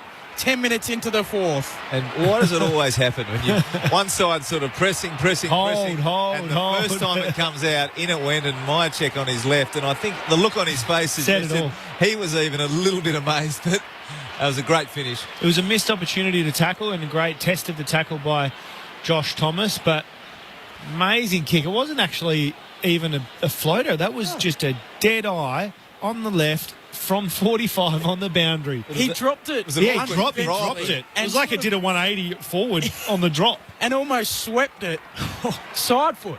I'm not sure how that happened. It did spin conventionally, didn't it? Did. Strange. Amazing goal. Just unbelievable from Myercheck. As Grundy wins it down in the middle again for Collingwood. Getting tackled as Adam Ball came free. Archie looks to try to go in and tackle again. Treloar got a kick away, but only as far as Nelson puts West Coast quickly back inside forward 50. Spoilt came down from Moore. It spilled in the direction of Archie, who snaps at goal, but he missed everything to the left-hand side. Free kick to the Magpies. Now, I'm not sure whether Moore copped one. Wasn't deliberate by Darling across the face, but he's certainly a little bit worse for wear as Collingwood look to move it beyond their defensive 50. Long kick towards Grundy, who goes up and marks. Brodie Grundy standing up for the Pies. Wants to kick it short. Just finds Main. Low down. If it was in the slips, maybe just would have stood your ground. It was close to the grass. Kicks back to Crisp, who goes short to Grundy again, just backward of the logo. Southern side of Perth Stadium. I'm not sure what Cox is doing here. He's 75 metres away, calling for it inside. Like, ball's going to land there, and he's nowhere near it. And McGovern marks it. And McGovern takes the intercept mark. Oh, free kick going the way of the Pies. So Myercheck got a little shove. I thought that possibly could have been a free kick to Shepherd, who Myercheck's just barrelled into. He did get a little push from McGovern, which forced him into Shepherd. So Myercheck kicks towards full forward. Underneath it, Ryan. Down at the defensive end. Takes the intercept mark for the Eagles. The Pies lead by a point, 13 minutes into the fourth. Grandstand AFL. Not normally where you expect to see him taking the big marks, but there he was, Liam Ryan, and going beyond defensive 50. Packett left half back, no mark taken. Redden picks it up, hand pass forward, taken by Collingwood's Greenwood, right up against the boundary, throws it on the boot. Tracking it towards the line was McGovern. The hand pass was knocked down by Elliott, spilled there for Nelson of West Coast. Kick beyond defensive 50 again. Darling up. Takes a strong mark. Oh, no, again the free kick going against West Coast. Free kicks, I think, 16-10 or thereabouts throughout the game. Myercheck will have it. And I'll be honest, what did you make of the replay? I think that was there. Yeah. Looking at Shuey, I'm not sure he did anything other than try and protect Darling in the marking contest. Throw back inside forward 50. McGovern's front position, and he takes the defensive mark. Oh, no, he didn't. Must have been touched on the way through. The umpire says play on. Everyone stops, including the commentator. Umpire says we will ball it up. The last two entries of Collingwood in there, Ryan marks it, McGovern almost marks it. They've got to, if they're going to, got to get it back to ground. Oh, Grundy down to DeGoey from the right forward pocket. That would be truly stunning. How on earth has he kicked that? He's got a second. And Collingwood all of a sudden have gone out to a 7-point lead. Nothing short of top shelf finishing from Jordan DeGoey. The Magpies 11-4-70 to West Coast 9-9-63. 15 gone. in the final term, and I reckon 33,000 people just picked their jaw up off the floor. Some big moments, as we mentioned, at three-quarter time, Don. Yeah, and we've seen it. There's a couple of free kicks to Myercheck, and then DeGoey stands up here, just the ball spills out to the side, and I mean that's just a quality finish, and that's what players of his ilk are capable of doing. And great finish, and gives Collingwood now a little 7-point break with 3/4 of the way through the quarter. Heavens above. That was remarkable. That was an incredible goal. Some good impact from that. He loves the big moment, the big stage. And well, we're back to Nat Nui and Cameron in the centre bounce here. So West Coast have a habit of just rushing this ball out and picking one back. You'd expect in the context of this game that could well happen. The umpire puts it down. Nat Nui slaps it. Elliott comes and gets it for the Pies, though. Squeezes a kick to Hoskin Elliott on the wing. Has a man forward. It's Thomas. He gathers the handball. Looks inside 50. Tries to find DeGoey. He juggles it. Doesn't mark it. Ball spills out. Treloar away to Adams. Falling to ground. Gets a kick away towards the pocket. Myercheck. Myercheck's marked it. Deep in the left forward pocket. And this is a massive moment in this elimination final for Brodie Myercheck. This would be just about enough. Didn't have a huge first 3 quarters, but has made a fair impact in this last quarter, Myercheck. He's going to hook it around on the right boot with the banana. Arcs out. Never looked like missing. Collingwood lead by 13 points. Myercheck's got 3. We're 17 minutes into the 4th term on Grandstand AFL. Don Pike, Sharad Wellingham. Is there a way back for the Eagles now? Well, there's a stunned silence around the crowd, isn't it? There certainly is a way back, Don. I think the Eagles will have confidence, but it's been a great effort by Collingwood so far this quarter. Yeah. I mean, they've got that centre bounce there with their clearance there, got it in nice and deep, hunted it around, and, it was just a sort of a kick forward, but again, deep. Ask a question of West Coast defenders, and Myercheck takes a great mark. He's, as you say, he's had a great last quarter, hasn't he? McGovern just wasn't quite ready for the contact to come from behind, and might have been... That's how he plays, though, McGovern. He'll go for that mark versus, the more conservative would be spoil it and get it out of bounds, but Myercheck went for it as well, and he got it done. The Eagles had a perfect record at this ground through the home and away season. It will count for naught unless they can fight their way back in the last few minutes as Natanui wins it down out after it's Shuey. Trying to work it in the direction of Waterman. Piling on top of it, Adams shoveled it forward. Met by Duggan, though, of West Coast. Bounces a kick inside forward 50. Archie's onto it. Madgen's right with him. Scooped up nicely by Cripps. Hand passed over the shoulder to Darling. Threw it on the boot. Spun around in the circle as he did so. And up is Cameron. Marking defensively for the Collingwood Football Club at right full back. And they'll move it across the face of goal. Maynard under real pressure. Tackled by Gaff. Just got a hand pass out. Spilled though to Ryan. Ryan hard up against the boundary. Centres the kick. Perfect. Kennedy marks. Oh, a few nervous moments from Collingwood. Will they be made to pay? He is butter with the ball. Just to have the composure in that situation, to assess it, not blaze away at goals, and then to thread the needle straight through to find Kennedy. That's just outstanding forward play. The delivery from Ryan was gorgeous. The kick on goal from Kennedy's precise. From 30 out, just to the right of centre. He gets his third. West Coast, they will not go quietly into the dark nights. Back to Sharon's stat now. When Kennedy kicks 3, they don't lose. So that's right. You're riding that home, Sharon? No, I'm not riding it home. But 7 points in Collingwood's lead, 19 gone in the final term. Amazing effort from Gaff to put that smother. He knew Maynard was going to play. I think he may have pressed off. It might have been the winger that Gaffy's pressed off, so he knew Maynard was going to try and play on, and a great smother, just anticipating the play. Forced the turnover there, and I see now Collingwood have started my check on the back of the square here. Looks like they're going to drop him as a loose player behind the ball. So expect Dacos to come up and take the wing, and which is interesting. I think it's too early for that because there's a lot of game to go here, and I wonder whether that sends West Coast a signal we're going to stop trying to score here, and this could basically lead to the game being played in West Coast half if they're not careful here, Collingwood. 20 minutes played, fourth term. The Pies lead by 7. Umpire bounces it in the middle. Nat Nui goes up high early. Grundy finishes up with the football. It's not coming out. We'll try again. Collingwood have been so productive all night with 6 forwards, and now they're giving West Coast a free defender.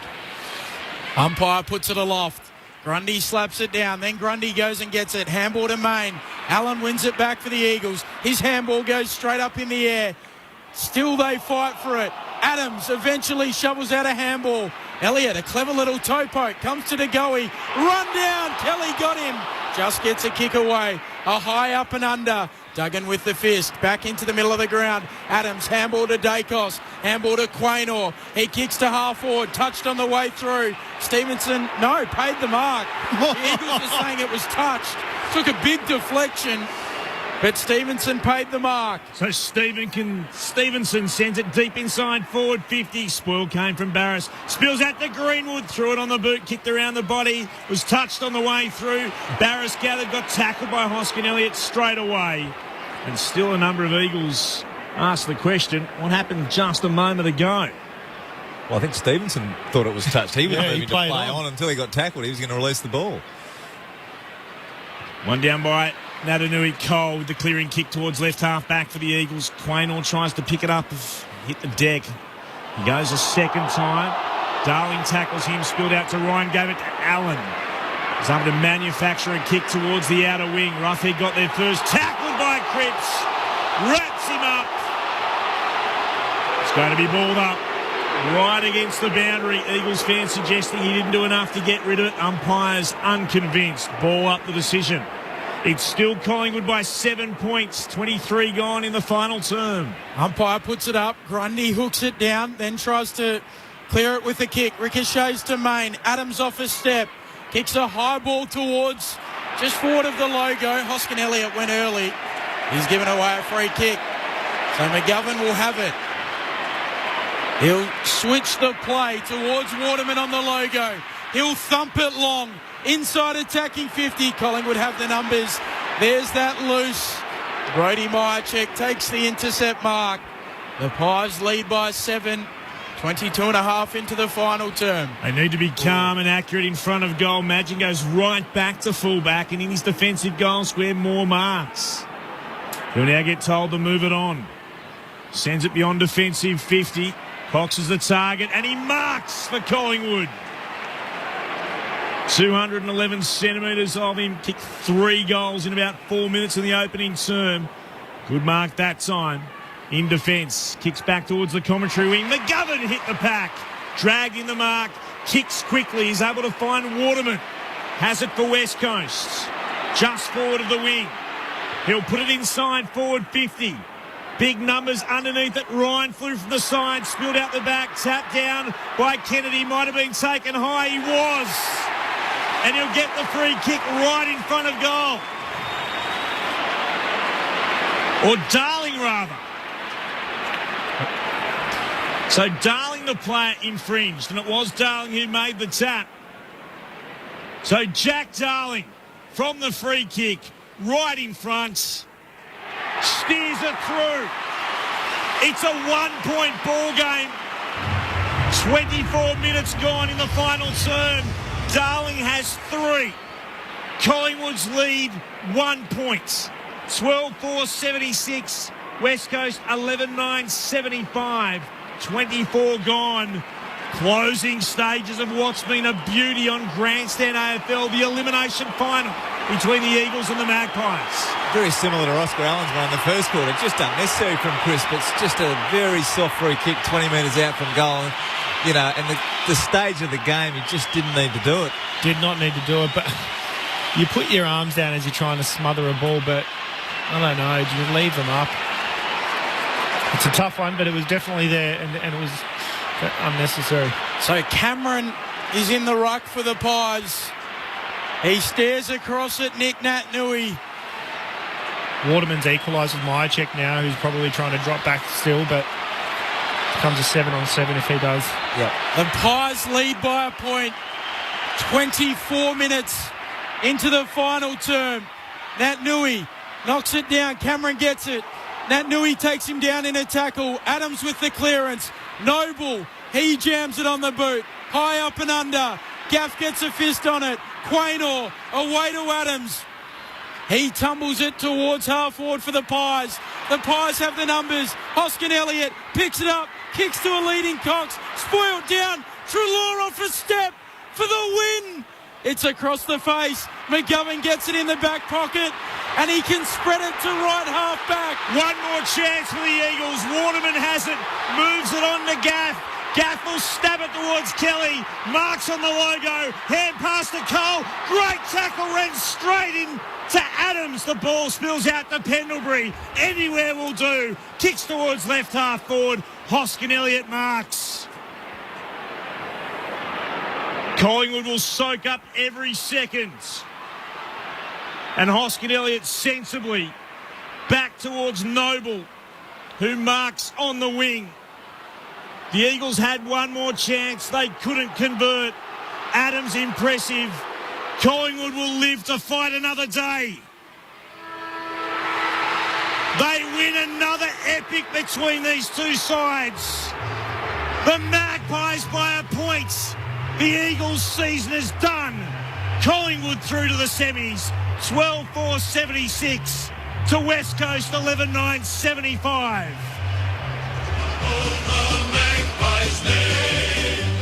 See the barricades are shouting as all barricades should. Oh, the premiership's a cakewalk for the good old Collingwood. What a contest in the West. Collingwood led by 16 points at quarter time. That was cut to 3 by the half. They went back to a 10-point advantage at three-quarter time and just hung on to win by the barest of margins. 12-4-76 to 11-9-75. They booked themselves a semi-final against the Cats next week. Good old Collingwood forever. They know how to play the game. Side by side they stick together to uphold the Magpies' name. See the barricades are shouting as all barricades should. Oh, the premiership's a cakewalk for the good old Collingwood. Just take a breath for a moment if you've been listening around the nation. Collingwood, they go through. What a win and what a contest. Impossible to believe, as I mentioned during the call, but the games, they got closer as the finals of week 1 continued. 3 points earlier today for the Saints. 1 point tonight. Collingwood sheer delight. The toughest of any team with what they had to face in the first week of the finals. They came across to the West, did their 7 days in quarantine, and then have beaten West Coast. The Eagles losing for the first time at Perth Stadium in season 2020. What an absolutely spectacular contest. The goal kickers, 3 to Cox, 3 to Myercheck, 2 to DeGoey, singles to Elliott, Hoskin Elliott, Adams, Noble, and alongside him, behind to Treloar and Stevenson. While for the West Coast Eagles, Josh Kennedy kicked 3 goals, 4. Darling with 3-2. Allen kicked 2. Cripps with 1-2. Ryan kicked a goal, and Ainsworth with 1 as well. Natanui the 1 behind. Collingwood in front of a crowd of 32,865 will emerge from the West victorious. They'll take on Geelong at the Gabba on Saturday night Eastern. Sharrod Wellingham, Don Pike. How do you assess that?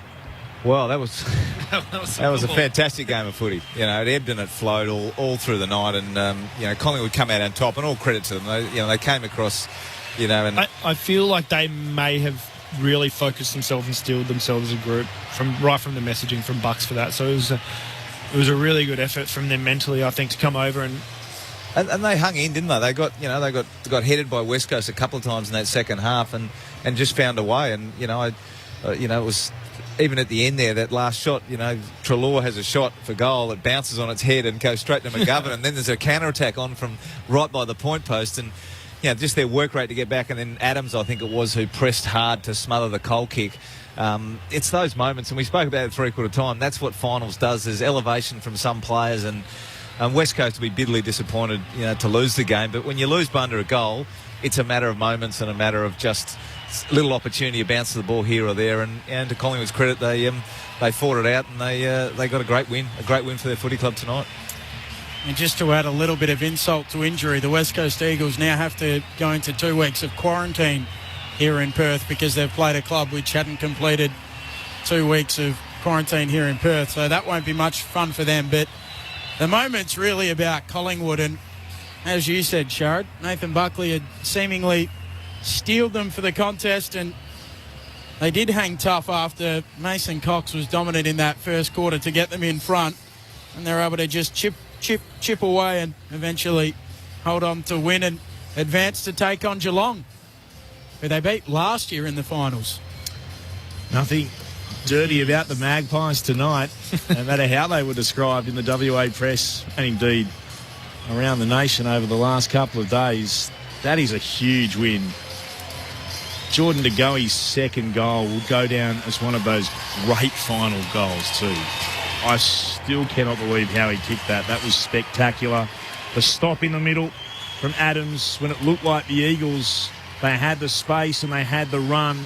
It came to Cole, as Don said, and then Adams was able to, smother. It was a tackle smother, and both just was able to come straight at Cole and put him under pressure.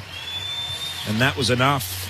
With about 20 seconds left from that point on, Collingwood were able to hang on to the football. The Eagles, they bow out of 2020.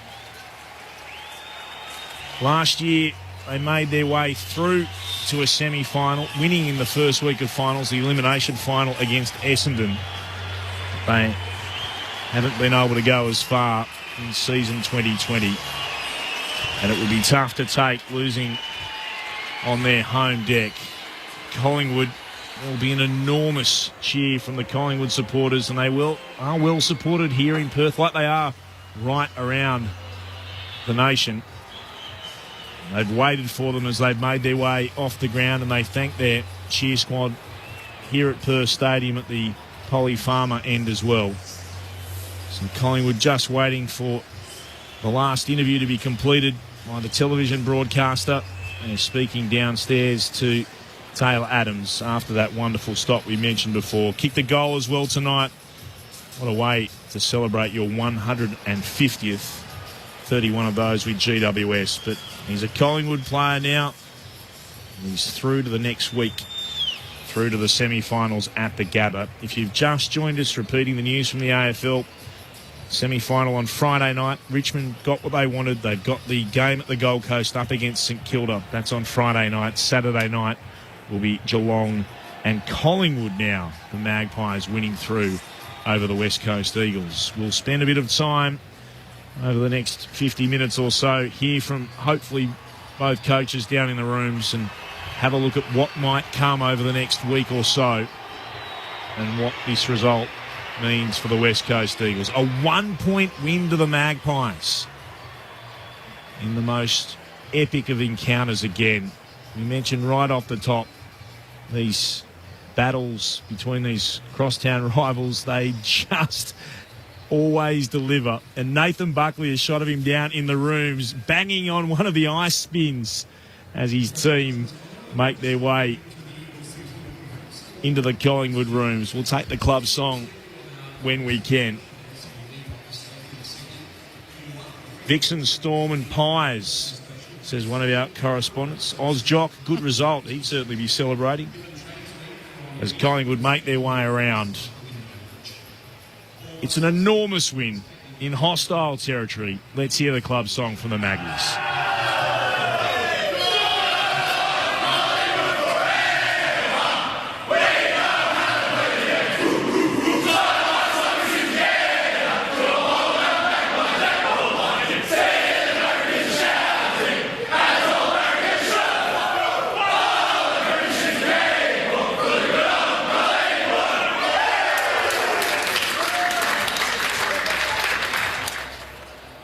Initial thoughts after you've had a chance to get your breath back, gents? Don, Sharad? Well, initial thoughts are it was a great game. Of it was a great game to watch, and it's been a great round of. Is it a round? Yeah, it's still a round. It's the first finals round, first week of footy. First week of the finals. First week of the finals has been great footy to watch. I think you made the call that each game's got closer in margin, and that one was as close as it can be. And you could sense from early, Collingwood had come to play. Yeah, they obviously disappointed with the round 8 performance, and the game was always going to. It always does in finals with two really evenly matched teams. And the last, three of the last, apart from the round 8 game, basically the last 3 games have gone under a goal. If you talk back to the final, into the grand final, obviously, and then tonight's game. So they're evenly matched, and Collingwood came as both had a lot to play with. I think they can. When a team can travel or go away and can come out and play a really good contested brand of footy and be really up for the fight. I don't think they were that, but I think it was they structured up really well and played a really good game plan tonight. Yeah, they did from the start because they had the 6 forwards. Previously, they've been sending up an extra to the stoppage. They basically said to Treloar, Adams, Pendlebury, get it done. They went one-on-one with their wings at the stoppage structure to mean that West Coast didn't have the option to feed the ball out to Gaff and their running players, and they forced their defenders to defend. And not that they won every contest, because certainly there were times where West Coast defenders did take some intercept marks, but not to the level that they would have if they had an extra guy down there. And then you had cameos from Cox in the first quarter and Mychek in the last quarter. And, they needed goals from... of De Goey. Yeah, and De Goey finishes as he can, and we know he can. But, you get that out of those guys, and all of a sudden, when you're tall players, like, but they both kicked 3.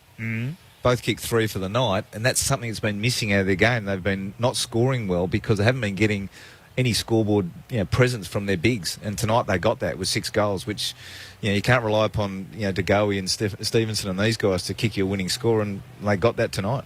They're an interesting case in the sense that they were missing so many of their important players for a lot of the season. Now they seem to have come back. How different are they now to what they were in the middle part of the season, and do we need to maybe give them a real chance at maybe making a little bit of a run at it throughout the finals? Yeah, I think the thing for Collingwood is they've never really been able to get a settled team. Their injuries have just meant there's different guys coming in and out, and if you started the year, you would have said Collingwood probably top 4. And now they're getting what looks like the majority of their best 22 players. There's some key outs in Howe and a couple others, but and I also think tonight their mids had a win. Yeah, the Collingwood mids won overall. The West Coast mids took a long time to get into the game. Gaff was at half-time or three-quarter time, had 24 metres gained. Yeah. Must have been half-time. He still had an influence and ended up with 300. But for him to have only 24 metres gained at half-time was really something we identified. And then Kelly, Shuey, and Sheed Greenwood did a great job on Kelly. He had his moments, but he certainly didn't hit the scoreboard and didn't have his usual sort of, he's only had the 12 disposals. Shuey had 14, 9 of which were in the third quarter. Sheed was a bit quieter with 17, and against Treloar with 25. Adams. It's not all about numbers, but it's about their influence. I just thought the Collingwood mids overall in the night got the job done. And that goes a long way. And generally, the best midfield wins. And again tonight, by a point. And generally, when you lose, as I said, when you lose by under a goal, it's a moment in time. And we saw that in the grand final. They lose by under a goal, and the moment in time goes West Coast way. And Sheed kicks that goal on the back of 3 contested marks. They win a grand final tonight. They nearly kick the sealer with Treloar, and then there's a great smother down here from Adams, and that stops the flow. If that gets through, maybe you get a different result. So, but credit to Collingwood, they came over and. At that stage, there's still probably 20, 25 seconds left on the clock too. So it goes in there. You don't have to score off that forward 50 play. You get a stoppage. It's multiple. Well, the other thing is after he smothered it, the guy who got hold of the ball was Scott Pendlebury. And he didn't panic and blaze away. He just looked around the corner. He spotted Hoskin Elliott, I think it was, out of his corner of his eye, chipped it around, and then once he took that mark, it's game over. Cool. And they were smart. They then went back. uncontested mark, centre wing. There was 9 seconds left. They knew they had the game in their hands. Right in front of the bench. They were all jumping around saying, settle it down. History repeats for Tim Kelly. He was at Geelong last year, had his finals campaign ended by Collingwood. And once again, a change of colours for him, but the same result with Collingwood ending his season. And a lot of the numbers are, as you expect with a 1-point game, a lot of numbers are really even. And as I said, throughout the night, it sort of just ebbed and flowed. And Collingwood find themselves ahead at the end. And there was probably a little period of play there where there was a couple of free kicks over the far side, which I'm sure people will go, well, what were the free kicks to my check for the 2 blocks? And then there was the missed McGovern mark. But we also had the missed Thomas mark in the, I think it was just for half-time. So there's always going to be those moments within games. I don't think they were pivotal in the result, but I would imagine there would be some sense of frustration for some of the things which maybe, the McGovern one early in the game, which led to a Collingwood goal. But that's the rub of footy. I think the Cox period at the start of the game, 3 goals in 5 minutes for Mason Cox is really interesting. And I know you've already explained it, Don, but sometimes I need things repeated. How did the Eagles do that? Because seemingly you can't go in by air. And Shaz, you can explain this. You were previously a part of that West Coast Eagles defensive movement. And the Pies were able to pick it apart and have it work. I think it was less of a case of pick apart. I think the Pies just said, we're going to play 6 forwards. And they sit there, especially at the stoppage, they sit the 6 forwards a little bit off the stoppage. And it gauges the West Coast defenders. So it means I'm still worried about my direct opponent, but I don't have a free run to roll off and come off my man and support. So they actually did a pretty good job, I thought, of just almost hooking making them accountable. And then out of the stoppage, they were able to use that forward handball, which created them running into space, which automatically means that you've got time and space entries going into the forward line, and they're going in deep. And there's not a defender alive who wants to defend a deep, quick ball landing 20 metres out from goal. It's, with some pressure on the ball, but early in the game there was not enough. And then particularly when your opponent's 211 centimetres. Standing behind you, you don't know which way he's going. And the thing I was most impressed about with Cox is intent when the ball came in with his body work and not only his jump, because previously he's taken some good marks jumping out, but he out-bodied McGovern on one of them, and the other times he was flying. And that's the thing, when you fly with intent, you're either going to get a chop free kick or you're going to mark it, and that was the thing that I thought was really impressive from Cox early. And Kennedy and Darley do that all the time, and they were influential, I thought, as forwards. I mean, Kennedy's had 7 shots at goal, Darling's had 3 and probably had more score involvements than anyone else on the ground, and they were really impressive, I thought, as the key forwards at West Coast. But when you lose by a point, you don't. It's not like you've done a lot wrong. It's just you just don't quite get it done. Don't have one of those moments that gets you in front of it. Correct. And it's a weird feeling because you walk into a change room, you look at Collingwood change room, they won by a point, and it's a lot of things are just glossed over. Yeah, we got done by a point. You lose by a point. It's like, oh, we should have done this, we could have done that. It's like it's a fine line between pleasure and pain, as they say, Clint. Do we need to the Divinals? Very good track. Do we need to pay a lot of credit to Nathan Buckley, because there has been people calling for a long time to see forwards actually play as forwards, and he was prepared to do that tonight. He was prepared to say, we're just going to leave our front 6 up there and actually make it a lot tougher for them. You mentioned we didn't get to see what West Coast, Ben calls it the no-fly zone, but they do so well where you're prepared to actually see. I knew I'd use that line eventually. Are prepared to actually come off and look, I'll back myself, I can leave my man, I can go over here. They weren't able to do that because of where people would camp themselves. Yeah, and that's credit to him, and probably from a selection viewpoint, they bring in Cameron, which gives them another tall option to go, well, if we're going to kick the ball in. But for me, it was clear. I was talked about Cox's intent, but it was clear for all of them. There were probably, I can recall probably half a dozen times tonight where they didn't get a genuine contest on the ball to bring it to ground. And that's when alarm bells started going off, when it was all of a sudden an intercept mark. It's, no, if you're going to play forward tonight against this defence, you've got to at least either mark it or bring it to the ground. Otherwise, it's very hard. Guys get caught in between pressing in to try and win a ground ball or trying to just stay in the midfield. And, as I said, it didn't get it right all the time, but certainly it was an improvement on probably what I saw last week against Port Adelaide. Just a little tidbit. I mentioned it during the commentary. John Noble, I know he came into the side midway through last year, but he was 22 then. He's 23 now. He's become pretty much a first-choice player for Collingwood and looks a really neat piece. Uses it well, when he came in, I think in his first couple of games this year, he was amazing. He was providing all of Collingwood's run off the back line and using the ball really well. And, yeah, he's been a really good find. Where did he get drafted from? From South Australia. Yeah, he was South Australian. He was playing at West Adelaide, and he was picked up in the mid-season draft last year, which is fantastic. He's, obviously I know his father David coached with him at the Crows, and loves his footy and works super hard on his footy. So he was one of those classic mature age, here's an opportunity, and he's just grabbed it and run with it. And, he's quick. He's got, as you say, good, nice, neat skills and fits their style of play. So between him and Quaynor and Chris back there, they provide, some good defensive stuff, but some really good rebound and ball use, so which is important to the way they set up. And if we're speaking about moments, which we have, it's just a moment here, a moment there, a flash of brilliance. Jordan De Goey, he doesn't need much. I mean, I think of that goal that, he kicked a couple. He sidestepped a couple of Eagles and was on his non-preferred, kicks it from 45. And then the one in the pocket where really he's almost running away from goals, snaps across his left shoulder from 35 and he's able to somehow find the middle. That's a hard kick to... The ball's going away from the goal face. To be able to get that angle so spot on that it goes through is a really, really talented kick. But no, he's done an amazing job, and he always rises to the occasion.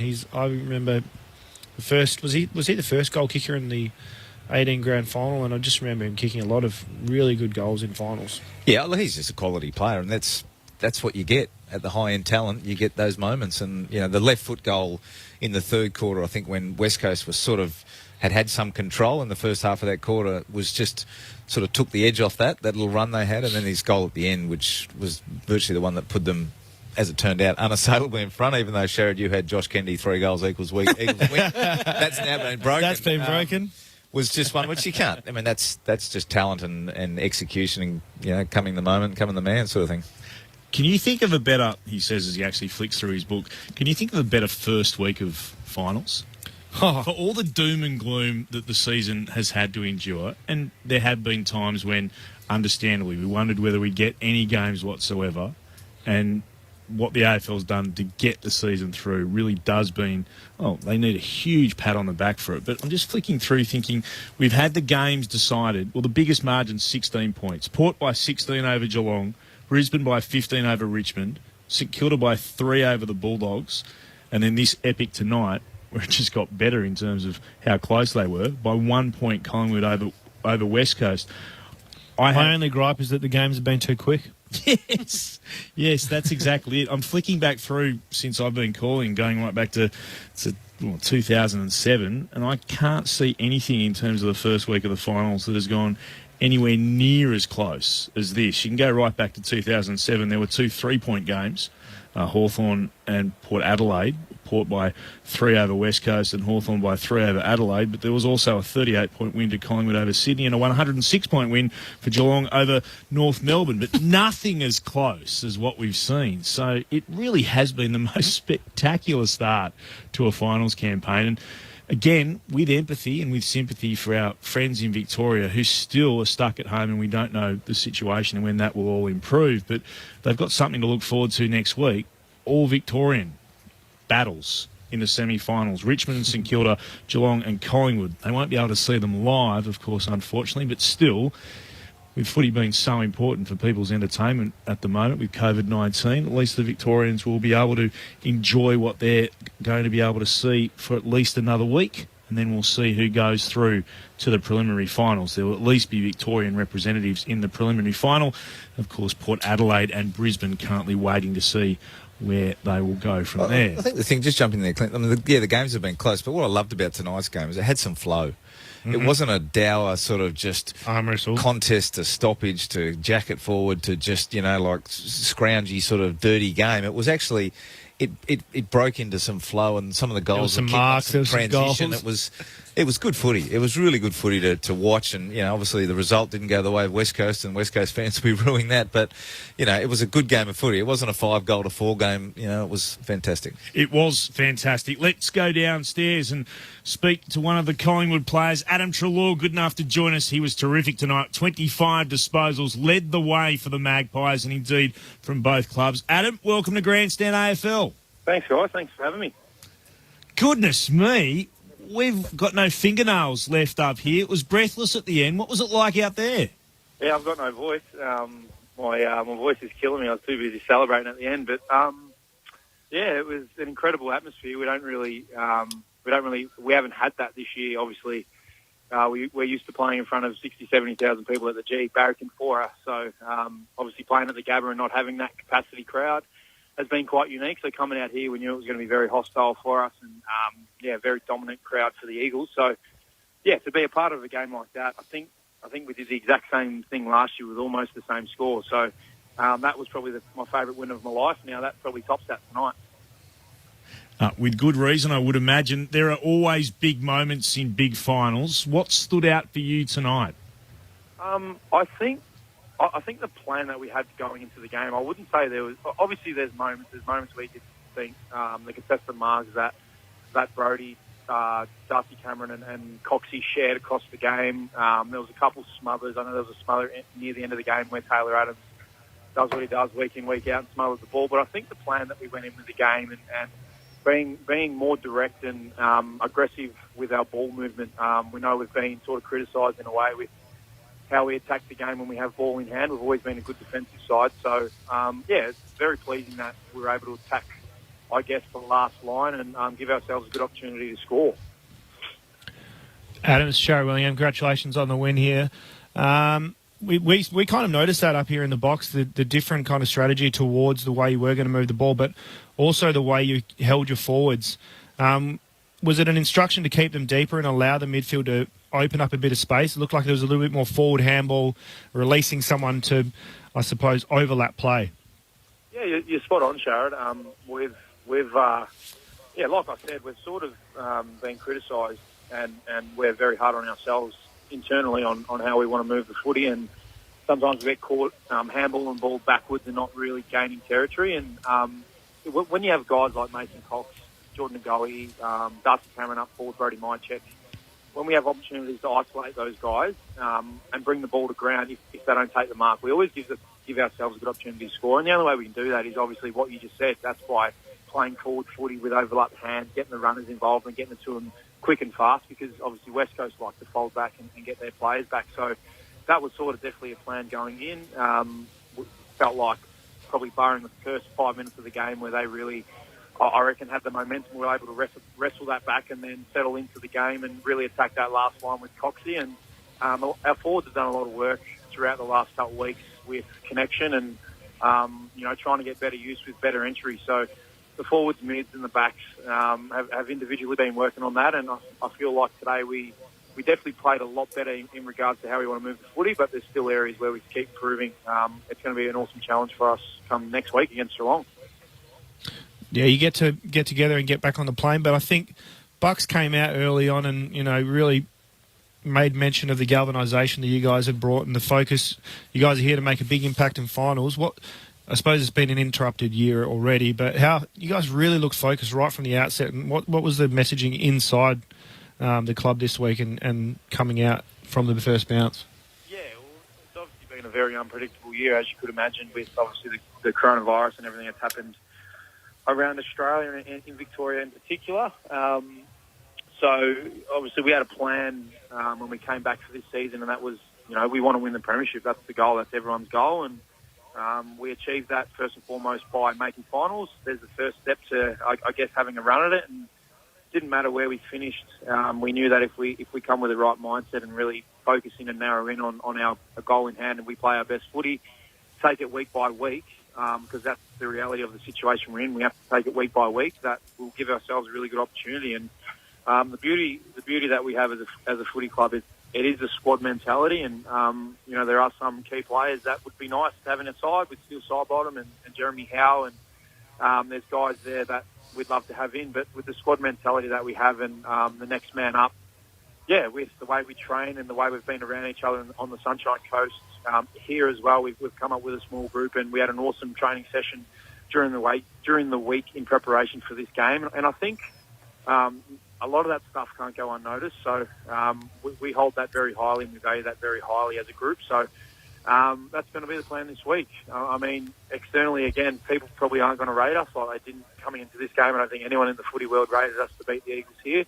I guess rightfully so, because they're a hard team to beat here, and we hadn't been playing the most consistent footy. But the confidence that we have individually and as a footy group in each other, it doesn't really matter what anyone else thinks. So we're going to have that same mindset going into this week's game. We know Geelong really well. We respect them extremely highly as a footy club, and it's going to be a great challenge for us. Oh, Adam, Don Pike here. Congratulations on a fantastic win. I could see from the look on the faces down there, they're great wins those to be part of. Just quickly, Levi Greenwood tonight on Tim Kelly. How did you see his game? If there was right up there as one of the best games I've ever seen an individual play to come in and I guess play that role and sacrifice what he does to stop Tim Kelly, and then on the flip side have an impact with ball in hand. You see a lot of players who do go to nullify opposition players that their sole focus is to stop them and not really worry about the ball. Where when Pig, obviously his nickname's Pig, when he gets the ball, he's so dynamic and strong through the hips. So yeah, he was unreal. I think he's been playing down back most of the year, and most of the games he came in and played. So he sort of knew early he was going to get that challenge. And Tim Kelly is a very highly respected player in the competition, and one that we recognise as someone who could do a bit of damage if we let him have some space. And I think, Pig came in and played, like I said, one of the best games I've seen individual play. He's such a team-first man and sacrifices a lot for the team. So we love having him inside. Terrific to talk to you, Adam. Congratulations on the win. It was another epic between these two clubs. Best of luck for what is to come, Geelong, on Saturday. Thank you so much, guys. Appreciate it. So straight from the Collingwood rooms, let's head across to the West Coast rooms. No doubt different feelings in there. And well done to Liam Duggan, who's been good enough to join us on Grandstand AFL. Your reflections on the game, Liam? Always tough to take, but particularly when they're so close.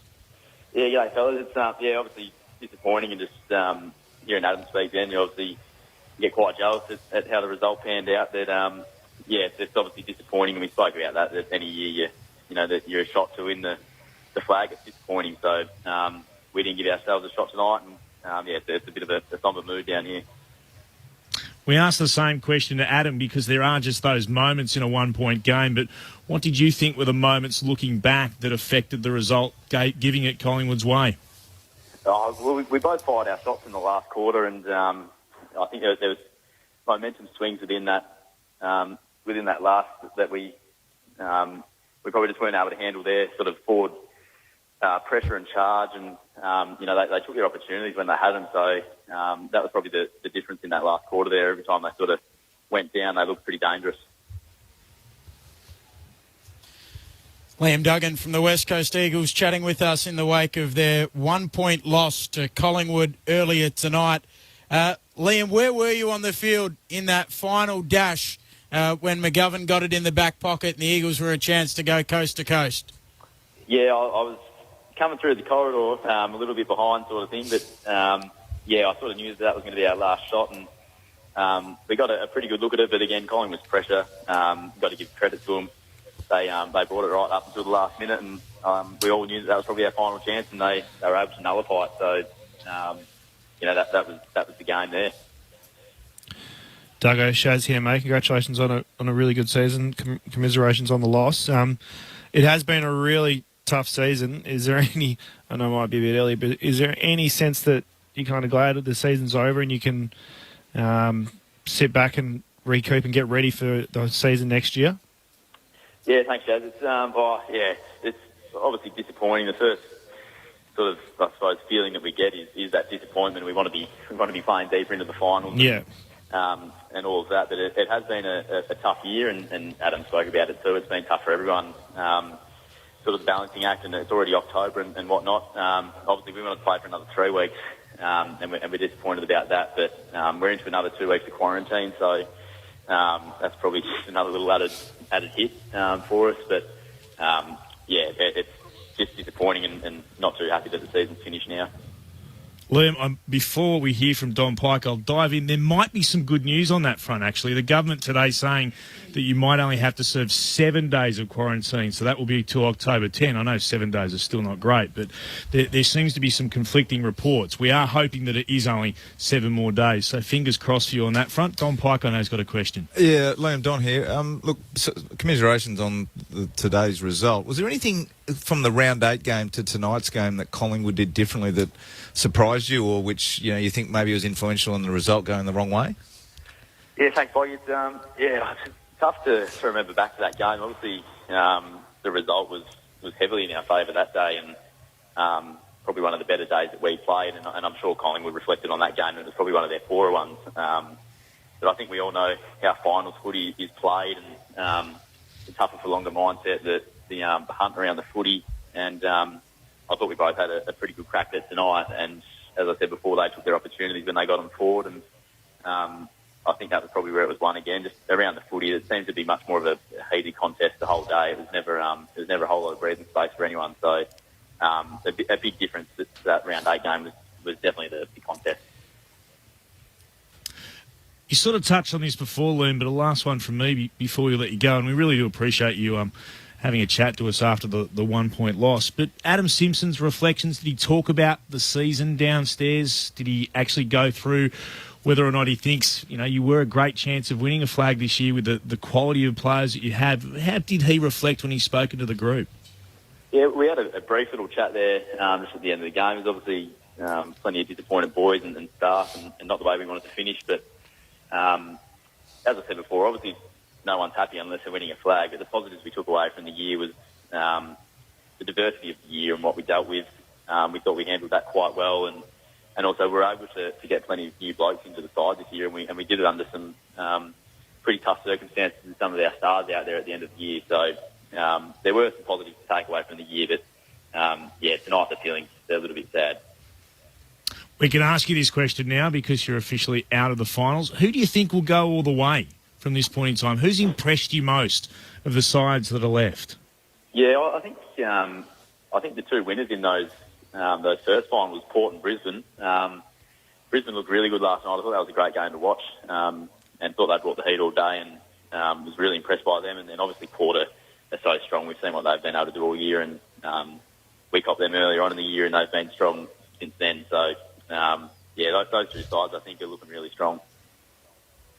Good on you for chatting. Good luck for the off-season. Hopefully it is just 7 days. Go and speak to the powers that be. Maybe we've given you some good news. And thanks for chatting to us on Grandstand AFL. Thanks, fellas. Good on you. Liam Duggan downstairs. I always appreciate and always respect the players who are prepared to front up after what must be just a heartbreaking loss, going down by a point. Really good of him to share some time with us here on Grandstand AFL. Stick around. We're on for the next 25 minutes here with Don Pike and Sharad Willingham. And then for our listeners throughout WA and on Grandstand Digital, brand new show moving across from the digital realm onto local radio in the West. Corbin and Ben will run through what has been a fantastic first week of finals. This is it for us, gents. So here's our chance to actually run through a few of what's going to come over the next couple of weeks. Who wins for you from here on out from what you have seen? We know two sides have massive benefits with Brisbane and Port Adelaide going through. Can you see a shock from the likes of Collingwood? Can Geelong bounce back? Because we know how good they could possibly be. Could it be the fairy tale of fairy tales with St Kilda? What do you think will happen from here on out? I can't make predictions, because I've never heard anyone sit on the fence more than you did. I know. During the week on Corbin and Ben.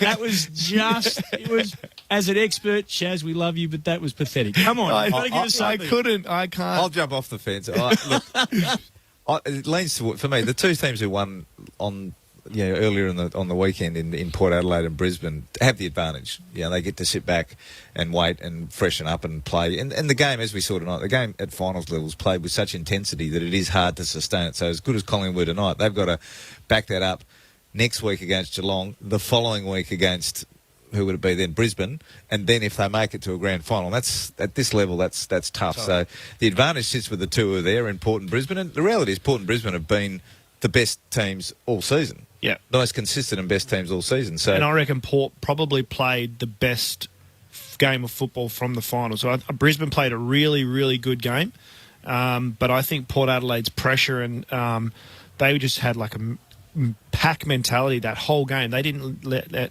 Geelong have any time whatsoever. If they play that brand of footy again in the prelim and then obviously in the grand final, they'll be really hard to beat. Yeah. And look, history says that majority of the times everyone's quick to write off the losers of the qualifying finals and say, oh, look, and the winning teams come up with winning form. That's all good, but you'd expect Geelong to bounce back and play better than they did on was it Thursday night? I can't think how far back it was. Thursday night. Thursday night. On Thursday night, and the same you'd expect with Richmond, who we know are a quality side. So, Richmond v St Kilda next week. I'd probably see Richmond getting that done, and Geelong v Collingwood. I mean, Collingwood's going to, as they played really well tonight, if they can maintain that rage and play with that same intensity and that same structure and system, they can certainly find out whether Geelong are capable, but you'd almost expect Geelong to win, at which point I'll go back to Brisbane and Port.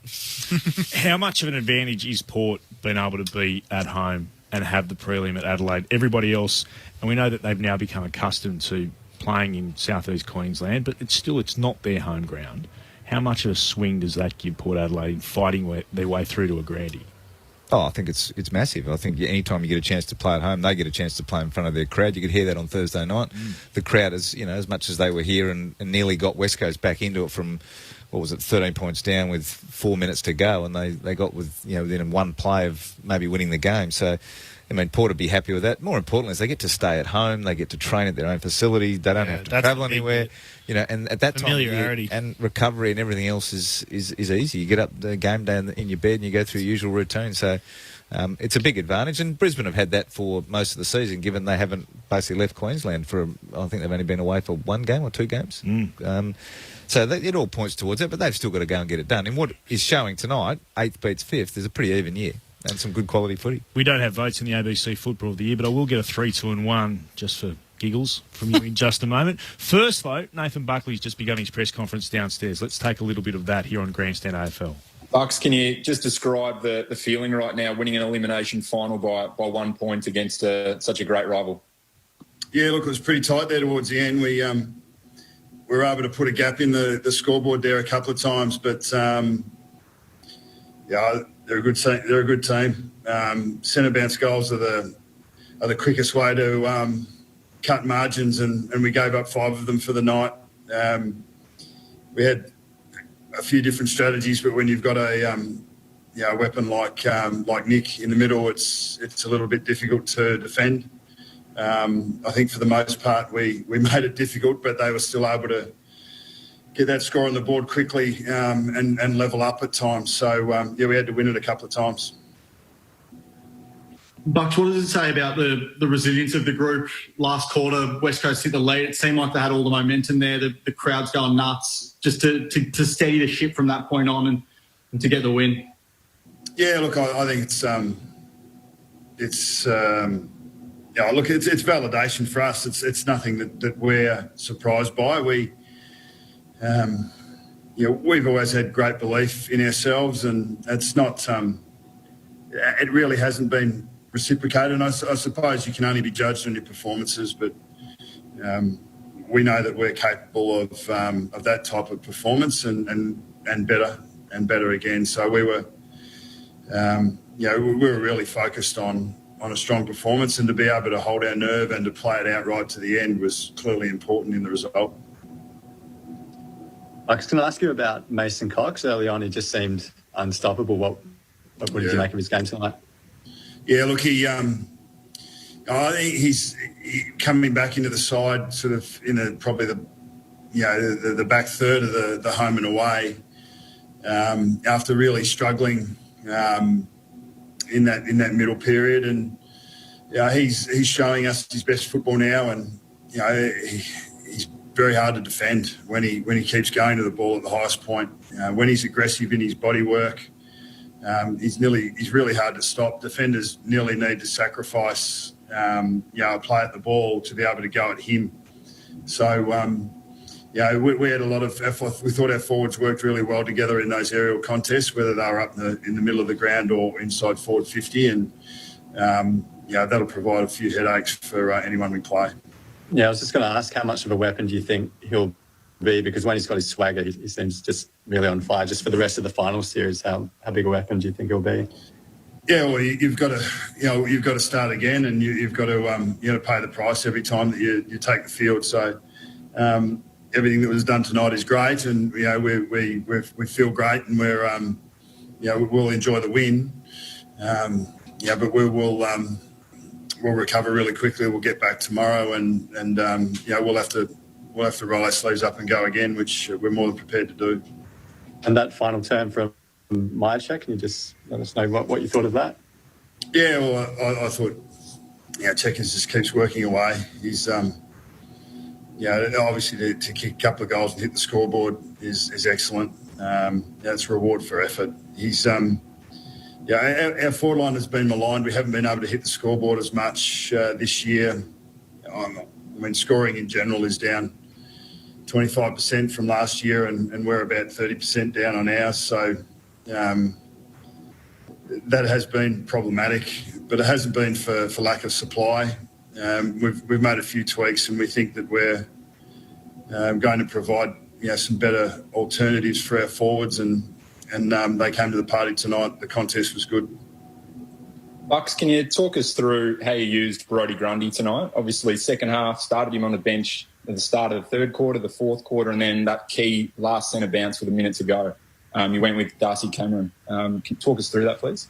Yeah, well, we wanted Darcy and Brodie to share the load.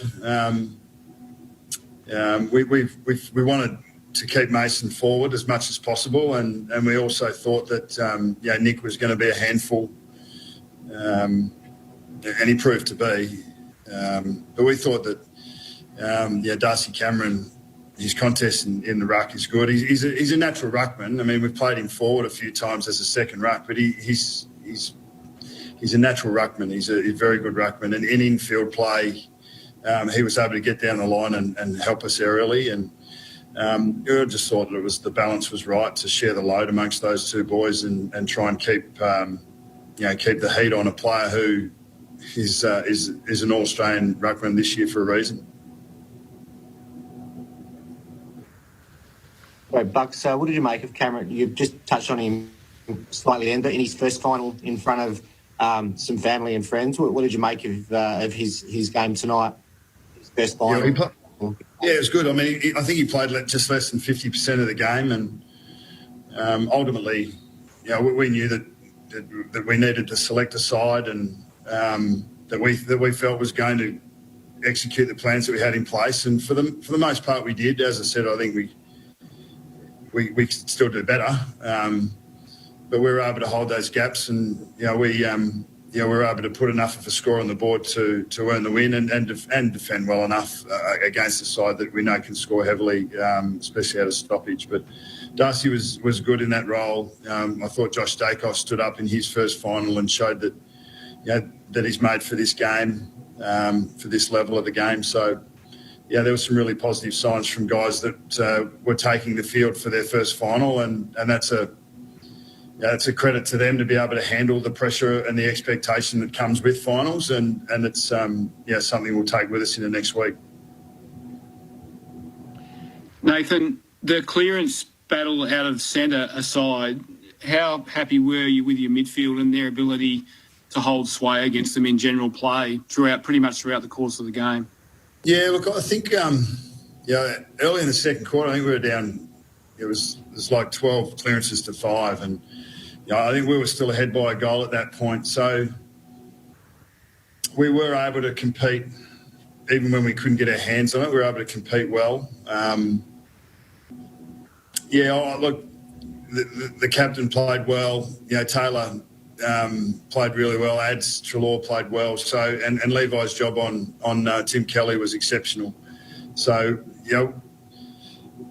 if you can get 3 or 4 of your important matchups right, you've done pretty well. I think most of ours worked pretty well tonight, and our good players, if they weren't very good games, they were really solid games.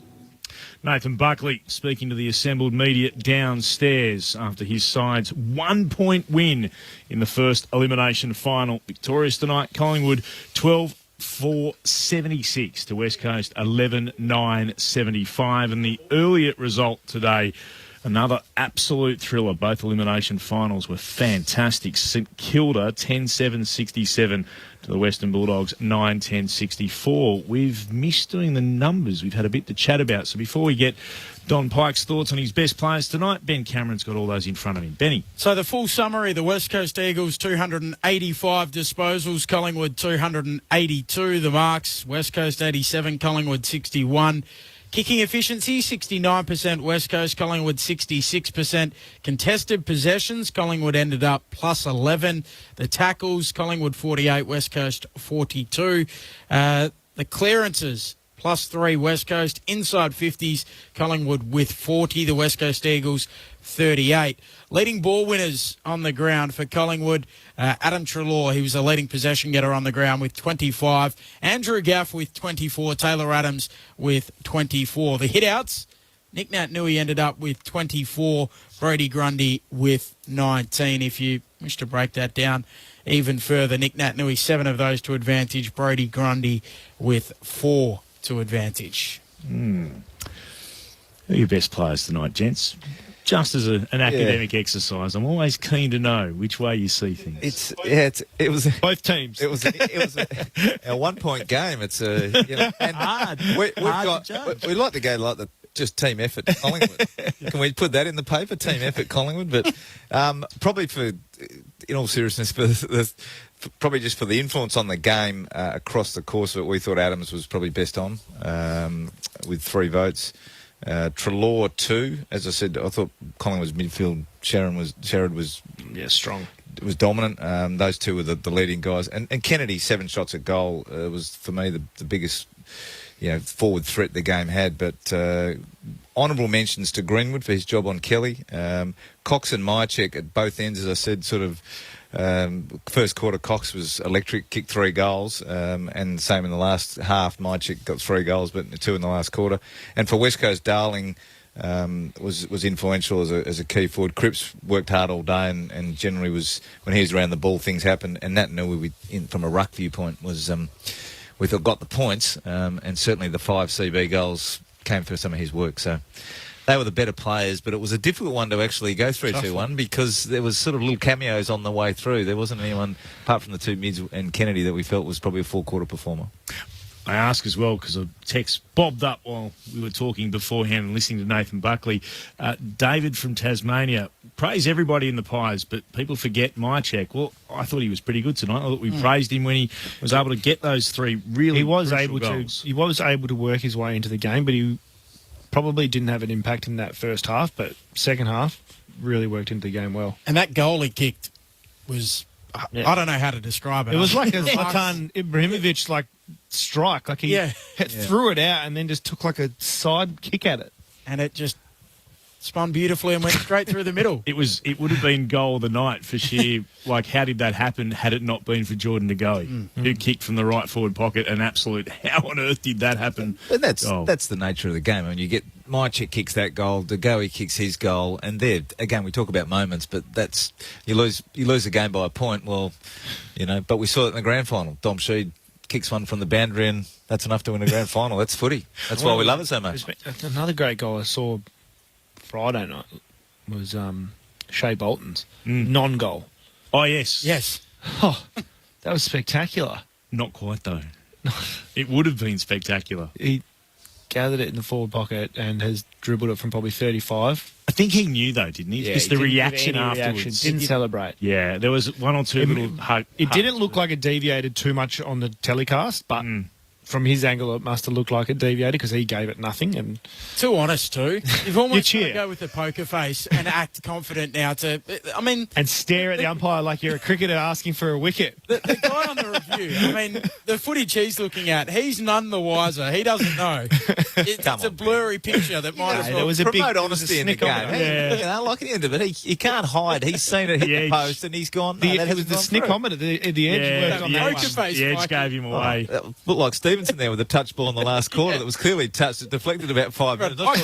I called it touched. Oh, it was clearly touched, and he's marked it and gone, I'm going to move this on. Yeah, then all of a sudden... No, take time. Hearn came in and tackled him, and the whistle blew, paid him the mark, and he was the most surprised bloke in the ground. But anyway. It was these are these moments. I just read this out, and I'll get your thoughts. This is a text, not a comment. Charlie from Gippsland. Do you think West Coast needs more mongrel? I reckon they play too nice. That's Charlie of Gippsland.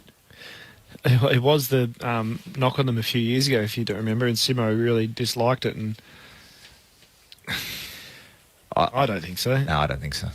I think it's in this.